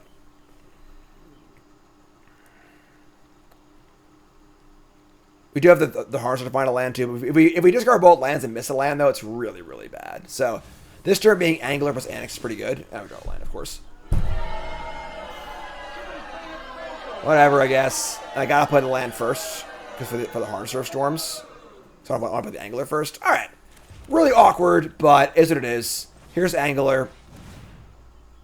I guess we'll do. So we're gonna exile a top card here. Why, Jim? You can't play it. That's not true, actually. We could play a Pearl of Wisdom. Maybe if we couldn't play it, knowing what card is not in our deck is worth the effect. So, we get him out. Sure, whatever, it's fine. Cast the Antics. We get a pump here and a pump here. We'll attack for 2, lead back to 1/4, and say go. So now, unfortunately, again, drawing that land really sucked. I would love to have the shove back, but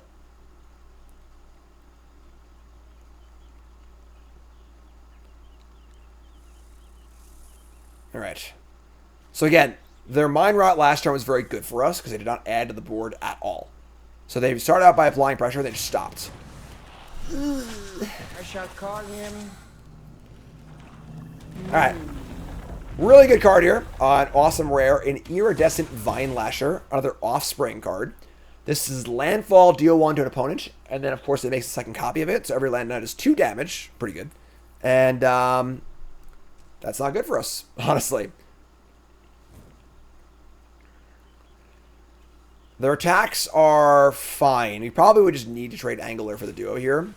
Another Assassin. So, kind of a weird turn, honestly, where the duo probably should have attacked, but one of the important things about not playing your stuff pre-combat is not just about bluffing a trick. It's also about giving your opponent the least information possible. I was saying earlier, you want to make your plays with the most information possible.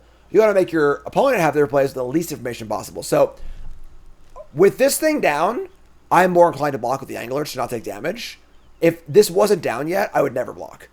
So that's a benefit for them. So just beware. So we draw Assault here. We can double spell, cast Antics and Assault, which is kind of cool. We're going to try and play the Antics first, see what we draw, I think, off the Harnesser. But let's cast Antics. So pump it up. Triggers everywhere. Top card. It's a mountain. Sure. Play land. And now what do we want to kill? I think you want to kill the duo and start getting in. Because we can't just sit here forever. You know, every land that draws 2 damage. And these things can peck in damage too. So let's Assault. Deal 4 to this. Now the problem is all these prowess dorks are very small on defense. So we attack with these 2 for sure because they're going to shrink. We kind of want to get in with the 5/5. But like, that opens up their attacks pretty well. This is a 2/2 on defense. And a 1/4. Yeah, I'm going to leave the... This is a tough spot. So now, this is a spot where you need to kind of figure out the math. Alright, so can I afford to leave a blocker back here? Should I try and get it in? Will they block? They're at 20, we're at 12. They have a lot of damage face up on the table. These can both deal 1 on the attack no matter what. A land is 2 more damage. Our rule spell will be bad also. I'm going to leave it back, I think. If I attack with this, and they kill this attack, we're basically just dead, honestly. So, we're not there yet. We're going to wait. Get it for 6. Do our thing. We also have this guy in play too, so most spells are good draws. We need to draw a spell. If we draw a land, we're probably going to lose, but that's the same either way, I think. So... But again, this is kind of also the downside of these prowess creatures, that like they're really bad on defense too. If they're small. If they're well sized, there's like a 3/4 prowess creature, but like much better on defense, obviously. But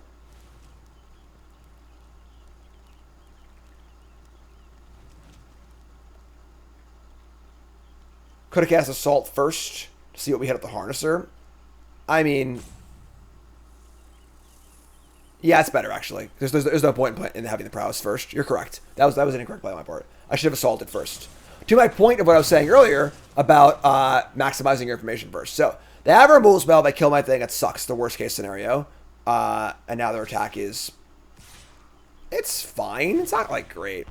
So we have to double block. They have a trick here. We're in big trouble, but we can't afford to not block. So we're going to block. This also stops the trigger next turn too. And if they have a trick, so be it. We're too behind to play around anything, I don't think. I would say this game is very close. I would say that we're pretty even based on who draws a better spell. Another Assassin. We draw a Blooming Blast. This is a pretty big swing in the race, honestly. It's a prowess trigger for all these things. Reveals a card from the top also. We could also cast it on their turn to make our prowess guys bigger to defend with. But... So now it'd be 3, 4, 5, 6, 7, 8, 9, 10 damage in theory. But our block's really bad. And you kind of want to know what we're going to hit off this, off of our Harnesser of Storms too. I might just pre-combat this. I need more information to figure out my attacks. So we're going to do this. And then we're going to give a gift here too. So Prowesses, trigger. Top card is a Pathmaker. Cool. Play the card until next turn. If we hit we have 2 of the card draw spells that cost 1 blue. We also have a Playful Shove, a Shore Up. We're going to play land first and leave a blue up, I think. That's tough. I don't know. Let's look at our deck here. So we have 1 Shore Up, 1 Shove, 2 Pearls. That's it. So we have 3 blue cards and 1 red card. Yeah, we'll play land first. If we hit a land, obviously we play it next turn anyway. So leave a blue up. So cast this guy. Top card of our library. It's an island. Sure, whatever. And now we're going to get in with our only thing that can attack safely, unfortunately. So, that being said, getting rid of the Vine Lasher is pretty nice, because now they only have 1 in play, so.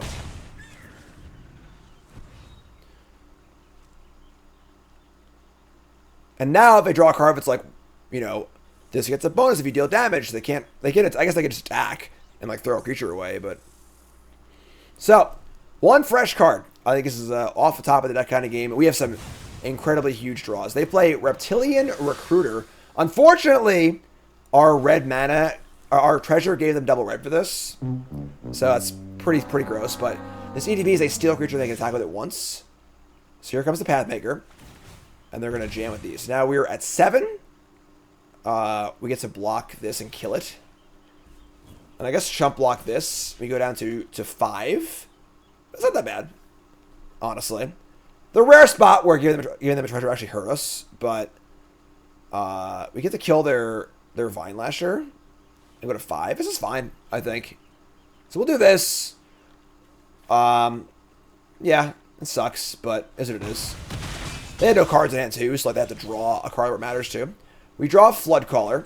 Again, kind of a weird card because we have any spells in our hand, so like, yeah. Our attacks aren't great. We have the Pathmaker, which can get in. Flood Caller can block these. They were just say go. I think we're just in like spell waiting room. We're effectively at 3, but they have no more like consistent damage sources really, so it was 100% correct to gift the treasure there. It just happened to not work out, but it says trample. We have blockers 1/4, 2/2, whatever. Oh, it's an otter too. I'm sorry, I screwed up. I forgot. It's not only non-creature spell, it's also an otter spell too. This way, otters! Totally forgot. Until end of turn. So I should have cast it on my turn. Just forgot. Welcome to the show, folks. They'll never see it coming now. I wonder if there's an argument towards waiting to cast it on our turn. Probably not, right? Draft number 1. Reading all the cards. Here come the assassins. Wow, they're coming in. All right. Well, let's cast this. Maybe we'll get lucky and hit a spell we can cast. No, it's our rare. We're so dumb. All right, so this has trample. We need to kill these 2. I think it's just like boom, boom, boom. So if this works out the way it says, everything they have dies. We have a bunch of stuff left over. This is actually pretty great for us too. So this is fine, I think. It soaks up trample damage. It kills all their threats. Forces them to have tricks. I think this is fine. The upside of waiting, obviously, is they didn't know we had an extra 2/2 to block with. So like there is some value there too, but probably not as much value as like getting a spell for free. So untap with a great board, and they have nothing. That's cool. So you get nothing. Just don't like lightning bolt me or something like that, you know? Play Gecko. So EDB, add the mana. Cool. And then we draw an assault. Oh my god. Oh, it's Lightning Helix! Oh my god! Pump the squad. Oh, I screwed up. So I messed up there. It's an instant. It says sorcery, but it's an instant because of this thing. I can have attack with everything and then untap my creatures. Whatever, yeah, sure. They draw a haster and kill me, so be it. I'll deserve to lose. It's fine. Any haste creatures in there? What do you got, friend? Am I dead? Fireglass Mentor. Not good enough. Gay. Shove it. What a draw, too. Louses. Sun! Shove it, shove it, shove it. Ah, shove it, the sun! Shove it out of sight! Anyone? No? No one? Whatever. Alright, Mentor in every hand. Let's keep it. Sing us a song, you have a streamer, man. Sing us a song, you otter. We see the otters. I'd love to see the otters. This card is really good in the play, that's for sure. Because the problem with this card is that, like, if you're behind on the board, the body's so irrelevant. When you're ahead and on the play, it's freaking great, so. Alright, they have a Nettle Guard. 3/1 Valiant Mouse. Oh boy. And, we, honestly, should offer the trade here. Offer the trade by the barter. Like, sure, go ahead, trade, whatever. This card really isn't that important, realistically, so. Play that, play a creature, say go. Name's Rocket Raccoon. Barterer's not great yet, because we want to empty our hand first, but. And here is a Harvestrite Host. That's a good one. My little buddy's gonna get eaten alive. So there's a lot of cross synergy between rabbits and mice, because the card like this, it's a rabbit. Whenever it or the rabbit ETBs, you get a target creature to pump it. That fires off the Valiant effect. Mr. Valiant. And then this is also insane in the rabbit deck because you make 2 creatures in a turn, 2 rabbits, you draw a card, which is awesome too. So we can decide if we want to block here or not. I think blocking is probably not great because we have these downdrafts to cast also. So we're just going to take a damage here, I think. We can also just conduct, especially kill this. We can do a lot of things. So we draw an assault. We could actually double spell here. We could assault the host and then downdraft the guard, which is kind of cool. Yeah, we should do all that. So let's downdrafts. We are going to expend. We are not going to use the ability, though, because we don't want to lose our cards in hand, obviously. So Assets, Dylan. Expendable assets. So 2 mana to kill this. Getting major cost reduction off of our mentor. And then 2 mana to tuck this guy away and do an extra point of damage. We'll decline to draw the cards. And this is a huge tempo swing, obviously. You know, double spell, attack, great. And it's 2 more kill spells. Awesome. He's a sweet little otter. They play a Lupin Flower Village. Pretty cool cycle of these uncommon lands that sacrifice to give you an effect for all of your things. They play a Banishing Light. So, Banishing Light says goodbye to my raccoon. And here is a Flowerfoot Swordmaster. It's a 1/2. Valiant pumps your mice. Has Offspring. Kind of weird, I think, to play this here.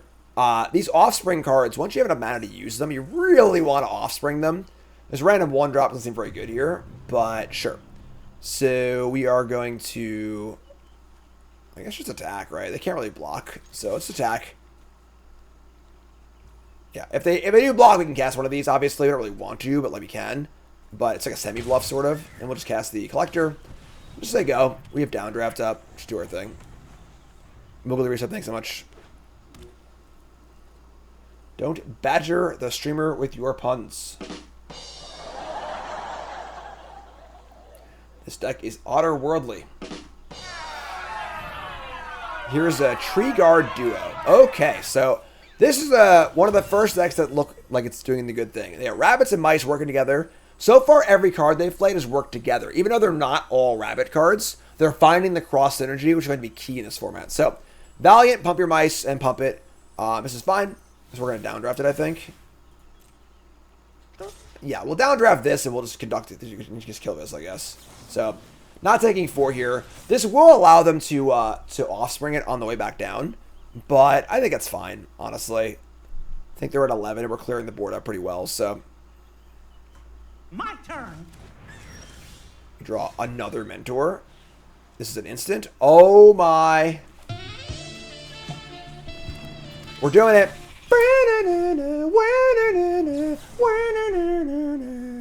Get off my plate. No tokens, please. Thank you. Prowess. Is it weird that I still don't think his archetype is very good? I know we're 5-0 and like doing really well, but like I still think his archetype seems a little sketchy. We'll see. We're empty-handed, you know, like they're going to Feather of Flight their Warren Elder, making it a flyer, giving it a buff. We draw land, and now it's just like, ugh, gross, you know?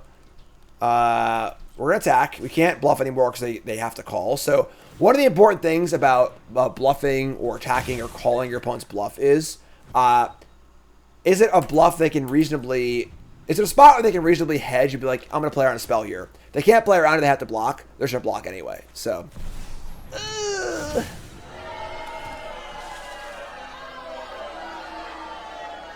It's a Calamity Beast! There's one Mythic in every color. It is the ultimate Calamity Beast, kind of like Calamity Ganon or whatever. This is the white one, Bez the Bounding Spring. Sort of like Timely Reinforcements. Basically, this is a 4/5 for 4, and it gives you all the things you don't currently have. So if you're less on life, you get life. You have less on creatures, you get creatures. If you're less on cards, you get card. Less on mana, you get treasure. So, we draw Playful Shove, which I guess is not a bad place to start. But this card's, yeah, one of the best catch-up cards in the entire format. If you're behind, you cast this card, you are no longer behind. So, let's kill a fish, draw a card. Oh my god, we're doing it again. Alright, here's Pearl Wisdom, draw 2.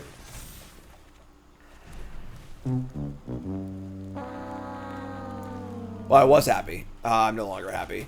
Now we need to decide if we're attacking or not, right? So, the tides have certainly shifted. If we attack here with everything, what happens? So they can eat one of my mentors and chump block They take 2. We lose a mentor, and they lose a fish. It's not great. Does it open us up ways to win the game? The problem is we have 2 lands in our hand. So, like, these are not likely to be good next turn. I think we just jam. Then they have 4, 5, 6, 7, 8. They can pop up for 8, 9. This would be 10, 11, yeah. With the Elder in play, we also want to kill their creatures too. Sure, attack. Just send it. Kind of a bummer. Is it is. Joey reset, thanks so much. Alright, so they block as predicted. They take 2. And they're at 5.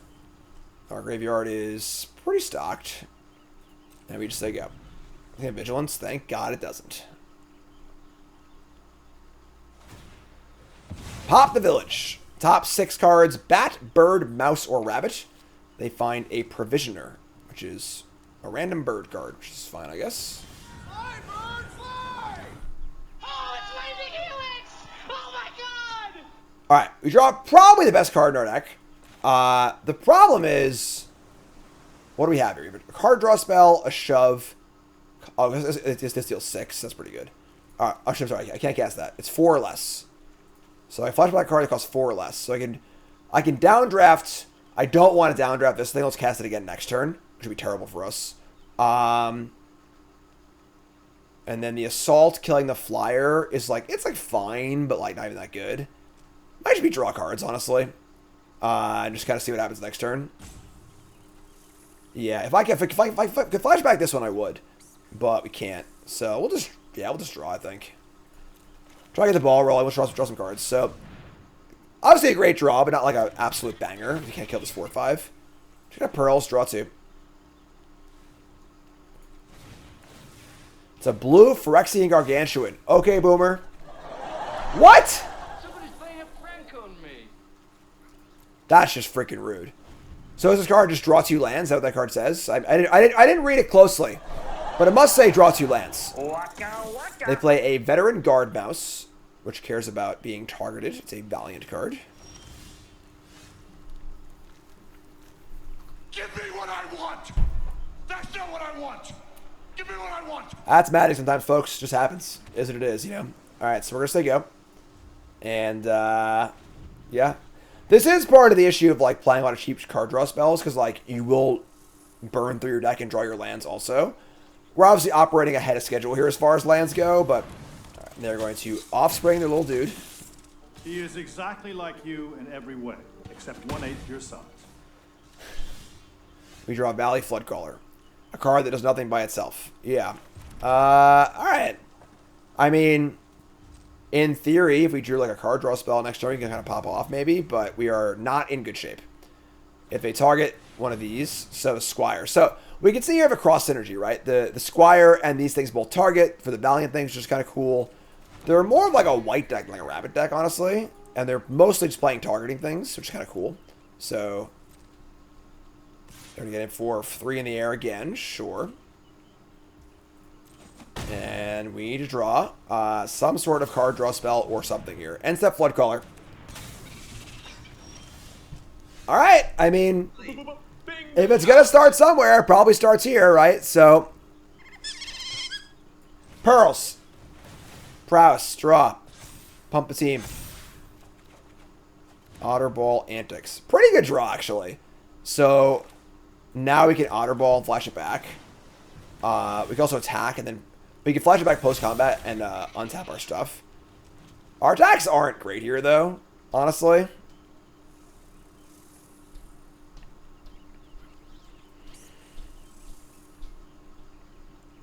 Yeah.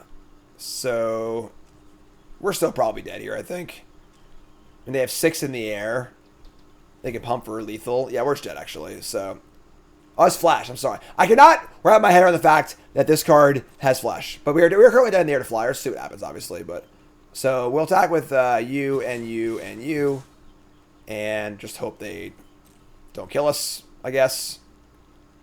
Could have maybe been everything, I guess, because, like, we're dead on board. And, like, maybe they make some bad blocks or whatever, but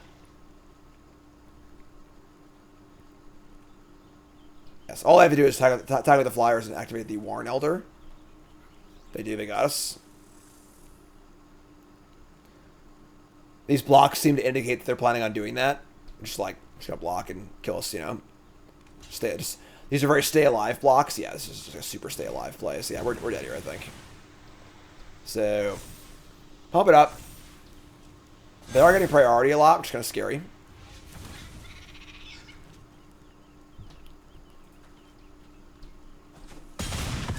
Yeah, they're just gonna kill us. So, all right. I mean, they're at 5. If I attack with more things, their blocks are still pretty free. Like this guy doesn't grow anyway, so this guy was like a 4/4, but yeah.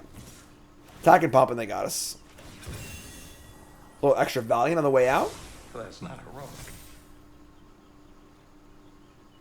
All right, GG. Oh, they actually have pump spell. So they have pump spell and the activation, sure. So yeah, they got us. Unfortunately, couldn't draw enough spells in that one. But that was the first opponent who had a deck that looked like it was actually like functional. And my fears kind of came to fruition a little bit. Let's go. I mean, we're gonna keep. We can't mulligan that. It's not great, but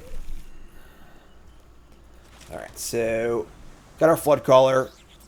Haven't been super impressed with this card, but right, there's our red. Cool. Say go. Red, white, some mousies. Red, white, and no 2-drop is a pretty big game. Red, white is a very aggressive, tight archetype. Again, I did a full archetype video. It's on the Bronze Mythic channel, going over all 10 color pairs and their archetypes. No 2 or 3-drop is like unbelievable. Like they must be 3 colors, something like that. It's just like impossible. So, all right, we've got a Flood Caller. We're just gonna attack because they aren't doing anything. Yeah, they must be like 3 colors here. It's just impossible to not have a 2 or 3 drop, I think. Player Pathmaker, exile our top card. It's going to be a Shore Up. Not the best card to reveal, but whatever. It's castable. Yeah, I knew it. Totally there were 3 colors. You always gotta ask yourself, why are things happening in the game? And there's just no possible way they could only be 2 colors and not have a 2 or 3 drop. What they do have here is a really, really good rare in Manifold Mouse. I'll help ya. So this is a 1/2 with Offspring. Beginning combat, you can give a thing Double Strike, and they both trigger. This is infinite Valiant triggers, and then also there's a bunch of Double Strike too, which is really, really good. So that being said, we have a lot of good stuff here. We could just kill all their stuff, honestly. We kind of want to catch this Shore Up. Let's just start by shoving. We'll just shove first. Shove it and see what happens. We draw a Pearl of Wisdom. That's pretty good. Sure. Let's play Atlanticus Pearl of Wisdom. And we're kind of going off. We'll attack. And then we'll play Shore Up. I mean, again, it looks like we're crushing them because they just didn't do anything on turn 2 or 3. You can't do that. All right? You are not going to win a game unlimited basically ever if you have no play on turn 2 and no play on turn 3. It's almost impossible. So don't just, you got to do things early, all right? In the draft, take cheap cards and don't keep hands like that where they don't do anything because you're going to get run over. Limited is just too fast and powerful these days. Also, bronze 1. Bronze to Mythic. I haven't guessed seasons yet. Sounds fine, though. The ever play a 1-drop creature and you kill it with this, you get the Terminate draw card. It is, whoo boy, it is nice. Yeah. Alright, already keep this. 2 good 3s. Going for 7 wins. Draw Shore Up. Play your mountain first. They play a creature. It won't stop priority on it. Make it obvious.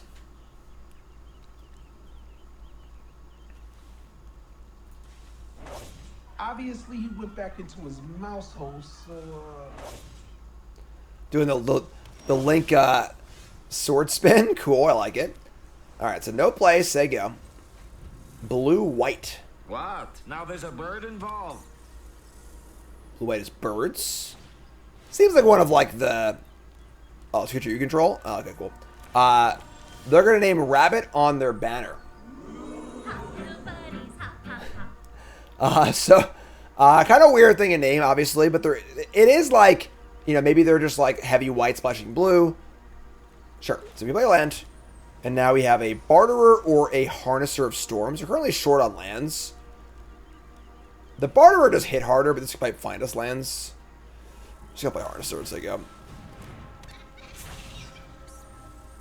It does add a mana of any color. It's not the banner from Eldraine, so it can mana fix as well, which is interesting. So it is also weird because the bird archetype is like a pretty loose archetype in that it wants you to play non-flyers also, which is kind of weird, but play Druid of the Spade. This is a creature that gets +2/+0 and trample if you have a token. They don't currently have a token. I mean,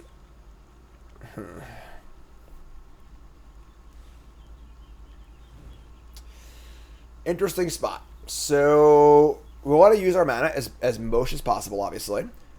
Looking to make land drops too. We could cast like Pearl here, but like it's not very mana efficient. I'm somewhat tempted just to go land downdrafts, attack for 1. Which is just like the most mana efficient thing to do.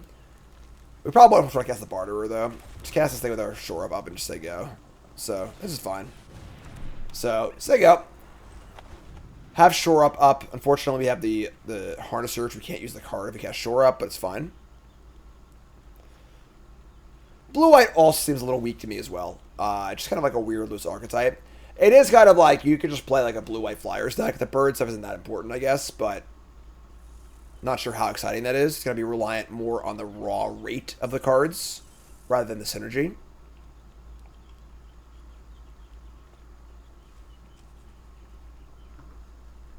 What do you got, friend? We're on the edge, trying to get our trophy in our first draft of Bronze and Mythic. Hype in chat, folks. Make a little noise here, huh? That card's good. Here's a Jackdaw Savior, although not very good against the Playful Shove in our hand. This is whenever a hitter or flyer dies, get a creature back, and they're going to Long Tusk Brawl.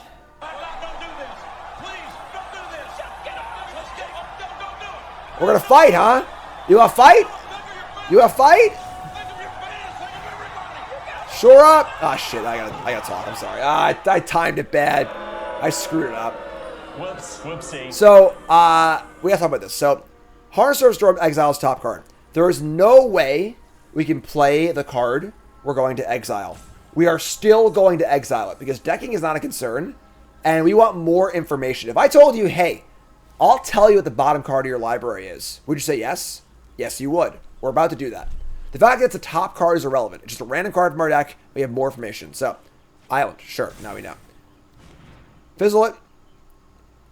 3-1. Playful Shove. Downdraft. All looking pretty good here. Why don't we cast our season at some point? Maybe. We'll see. People are very, very adverse to self-mill. You mill over a rare, you're like, oh, I shouldn't have milled over the rare, I'm so stupid. It's a random card. It might have been at the bottom of your deck, but now you know you don't have access to it, so you can play a little more intelligently. So, we're probably just going to shove Pearls here. Definitely, let's start with shoving. We know we're shoving for sure. So, let's kill this. Get this thing out of here. Oh, God. Oh, God. Oh, God. The internet dropped. Don't do this to me.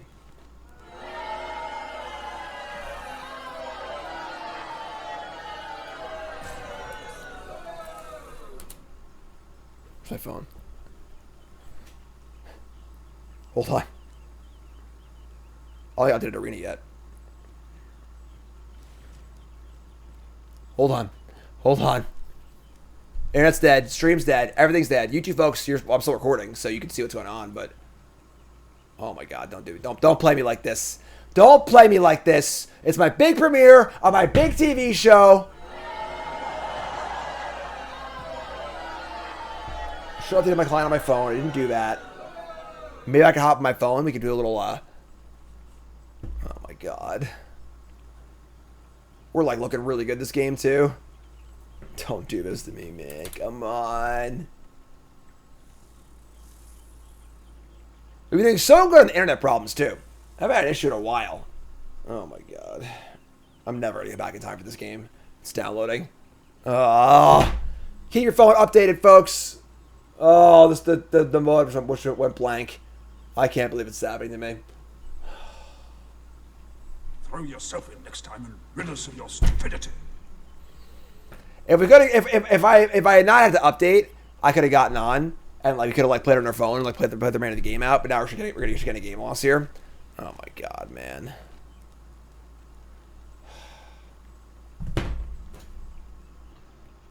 Well, the internet is back, but we got a loss. Game lost in our trophy match. Cool. That's pretty fun. All right. Well, I guess we'll have to try and just win the last match. Thanks for that, internet. Optimum Online, the anti-sponsor of my stream. Fuck Optimum Online. It sucks because I can't even tell you to use a different thing. Because everywhere they have Optimum Online, they have a full monopoly because they're totally corrupt and our government's totally corrupt and they just like buy off everyone and they have no competitors. So I have no other choice besides Optimum. But whatever. Fine. Game lost me. I don't care. I'll win anyway. All right. So got our Beast Binder. Got some stuff going on. Unbelievable. Ain't nothing gonna take my wins. Oh my god. Live on Long Island. One of the most densely populated areas in the world. No fiber. Good old corruption. Love it. Love it. Play our Beast Binder. Gotta shake it off. ISPs in this country are an abomination. They play a Brambleguard veteran. I found it in the garbage can. 3/4 raccoon, expend 4, pump your raccoons, but a profit. So again, we're seeing this sort of anti-synergy. We have this like frog and this raccoon. It doesn't make any sense together, but sure. We have a downdraft, pearls. We can turn this into a 2/2, which is kind of cool. They don't get blocks either, so we're just gonna just attack. Attack and make us a 2/2. And they can block with this if they want it. That's not gonna be bad, obviously. So attack. Then we have flood caller, downdraft, which is say go.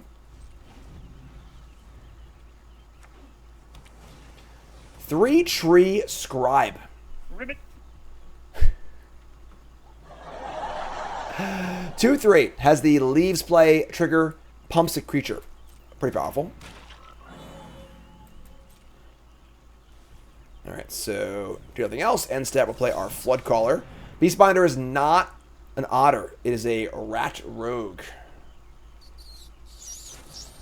And they are going to, in response, run away together, bouncing their pawn profit and my creature and pumping their veteran.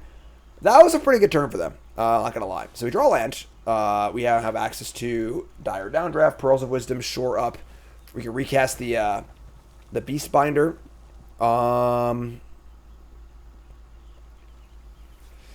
Not a great spot. All of our cards are pretty clunky. If we pearls, we can't do anything. I guess we can go pearls and Beastbinder. Sure, play this. Just say go, I guess. We have Shore Up and Pearls of Wisdom up. We have instant speed spells. It's game 9. Whenever you finally realize how this card works. Here's Pawn Profit again. This is going to be one of the most important commons in the set. No card works harder to make its archetype good. It's good with literally every card in the Frog archetype. Ribbit. Alright, so here comes the 4/5. And we're just going to take it. No blocks. And so end step, draw 2. This is also the Flood Caller will pump this too, because the Flood Caller pumps all of your birds, frogs, otters, and rats, which is kind of cool. So draw land. We have Harnester of Storms, Shore Up, Downdraft. We have our Season. Honestly, you might just fire up a Season, and then next turn we'll machine gun down their creatures. That being said, they do have 3 mana up. There are counter spells. I think it kind of paused when I cast a spell previously, like this thing. It's an interesting spot. You could also just conduct and try and kill this thing. Oh boy, how do I want to work this one? I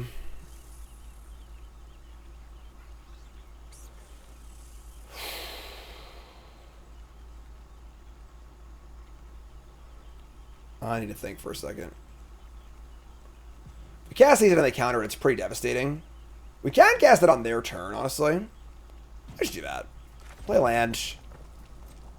Let's go to combat and just attack with the Beastbinder and like shrink this veteran. I think. Make it a 3/3. It's fine. There's no abilities either, so I think we can just like end step Season or conduct electricity or downdraft or whatever else. So we can exile top 2 and then make it so whenever we cast a spell, we deal 2 damage to a creature and try and kill all their stuff. Here's a Sky Skipper Duo. 4 mana for a 3/3 flyer. It ETBs to blink a creature you control. It's a bird frog. It's the bird frog combination. Obviously, blinking yourself is really, really good. They're going to play that. And they're going to blink the Pawn Prophet. Folks, this is your memo. This is one of the most important commons in the entire set. Looks simple, but it's all about context, folks. Sure, this is fine. This triggers their Scribe. Frogs looks fun. I'm not going to lie. Frogs looks really fun. Bad frog! Bad frog! Alright, so... End step. Season of the Bolt. They're going to attack? That's just psycho, right? Like... I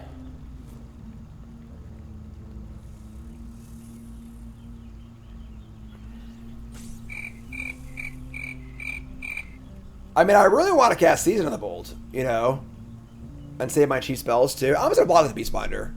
There is a +1/+3 trick, I guess, but we'll block with this. And then we'll just make it into a 2/4. That's fine. Season of the Bolt. We're going to spend 1 big and 1 this. So we're going to get 2 cards and then get the this effect. Pumps the team. Draw Angler and Downdraft. Okay. This comes back. What's up, Big Fluffy? So we have... We want to cast a bunch of spells. It's kind of hard to do that, actually, but... We can shrink this thing and kill it. So we can go land...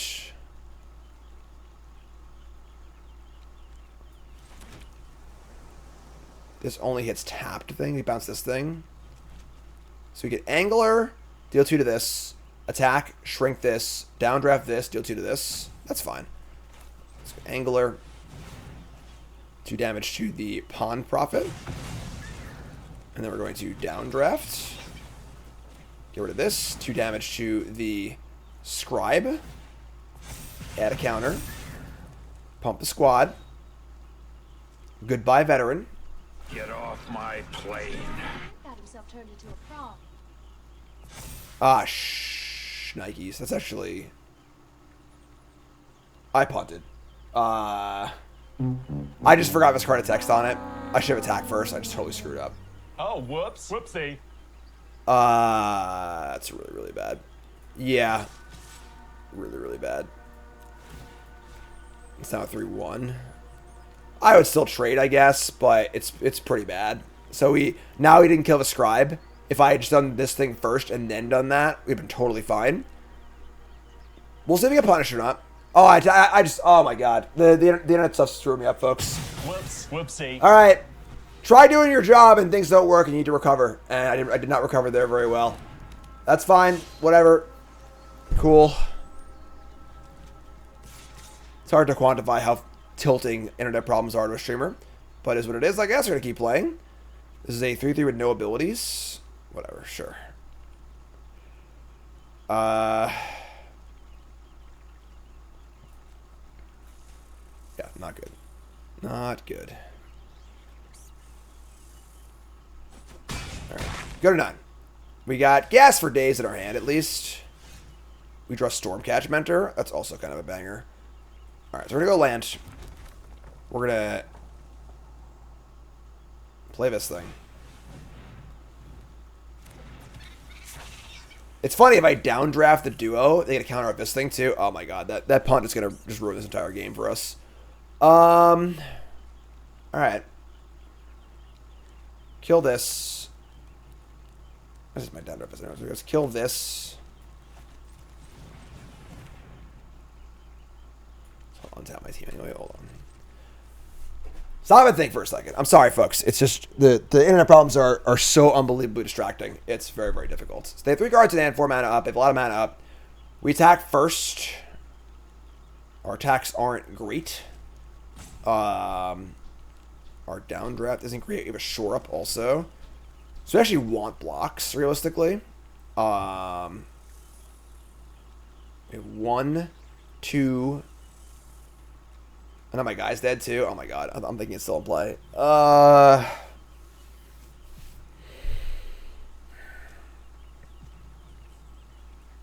Shit.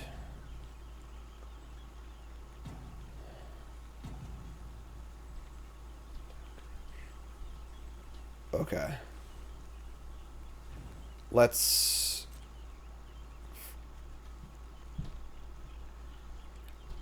One, two, three, four.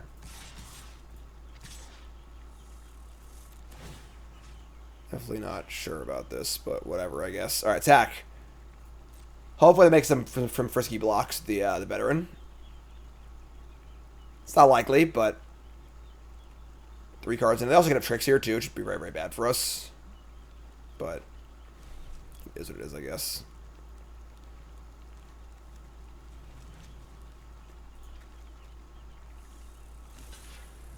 All right.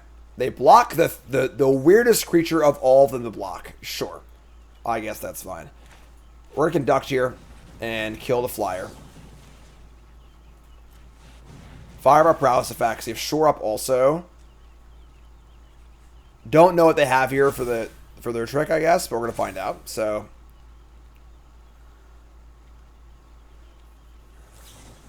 they have a sugar coat. This makes our creature into a food. Oh! It's a blowout of a century, which Sharp will often be. Get the hell out of here. Woo! All right. Now we're in incredible shape. Ran the re-trick. We also have Harnesser plus Downdraft next turn. They fire up the old Long River Lurker. Makes us unblockable. That's annoying, but sure. Go 6. They can blink it, which they will. Alright. Man, their deck is very, very good. This is the first cohesive deck we've really played against. Their deck is doing all the things you want to be doing. So, we draw a Playful Shove. Sure. The Ward 1 is quite annoying also. They are at 12 life. We could downdraft an attacker. Well, I guess draft cost. Oh, right. Yeah, that's kind of cool. So let's play Harnesser. The Ward's annoying. It's Beastbinder, too. Send the big guy, then, I think. Just start there. See what's up.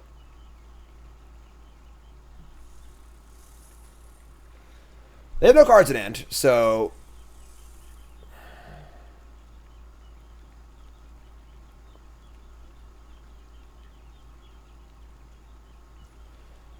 Okay. They're letting it through. I think I want to use my downdraft on their turn. The shove I can't use on their turn. But I've already committed to not playing it, so it's fine, I guess. Yeah. Sure.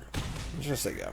So, our blocks aren't, like, great right now, but I guess it's also... Oh, my God. What a sick draw. I guess we target the flyer. It's good for us. Alright, that's fine. So, the problem is that we're going to remove this from combat. So, they're going to get a trigger up their scribe, but whatever. So, downdraft this. It costs 2. And then we're going to ward it up 1. Top card, yes. Is it Assault? Tilt. Could use that one, actually, but whatever. Again, just bottom part of the library. Get to put a counter somewhere. It's going to go on the 4-5. We draw land, of course. Just going to shove them, honestly. And just try and do a thing. They can actually blink the Lurker next turn. And... Oh, no. It's never mind. So, I'll just shove them. Send it. Need a little help here. Top card is... Pearls! Oh, it's Lightning Helix! Oh my God! Pearls. Draw. Come on! Is this card bugged? What's happening? We have technology. Alright, well, we're looking good. I don't know if we're looking good anymore.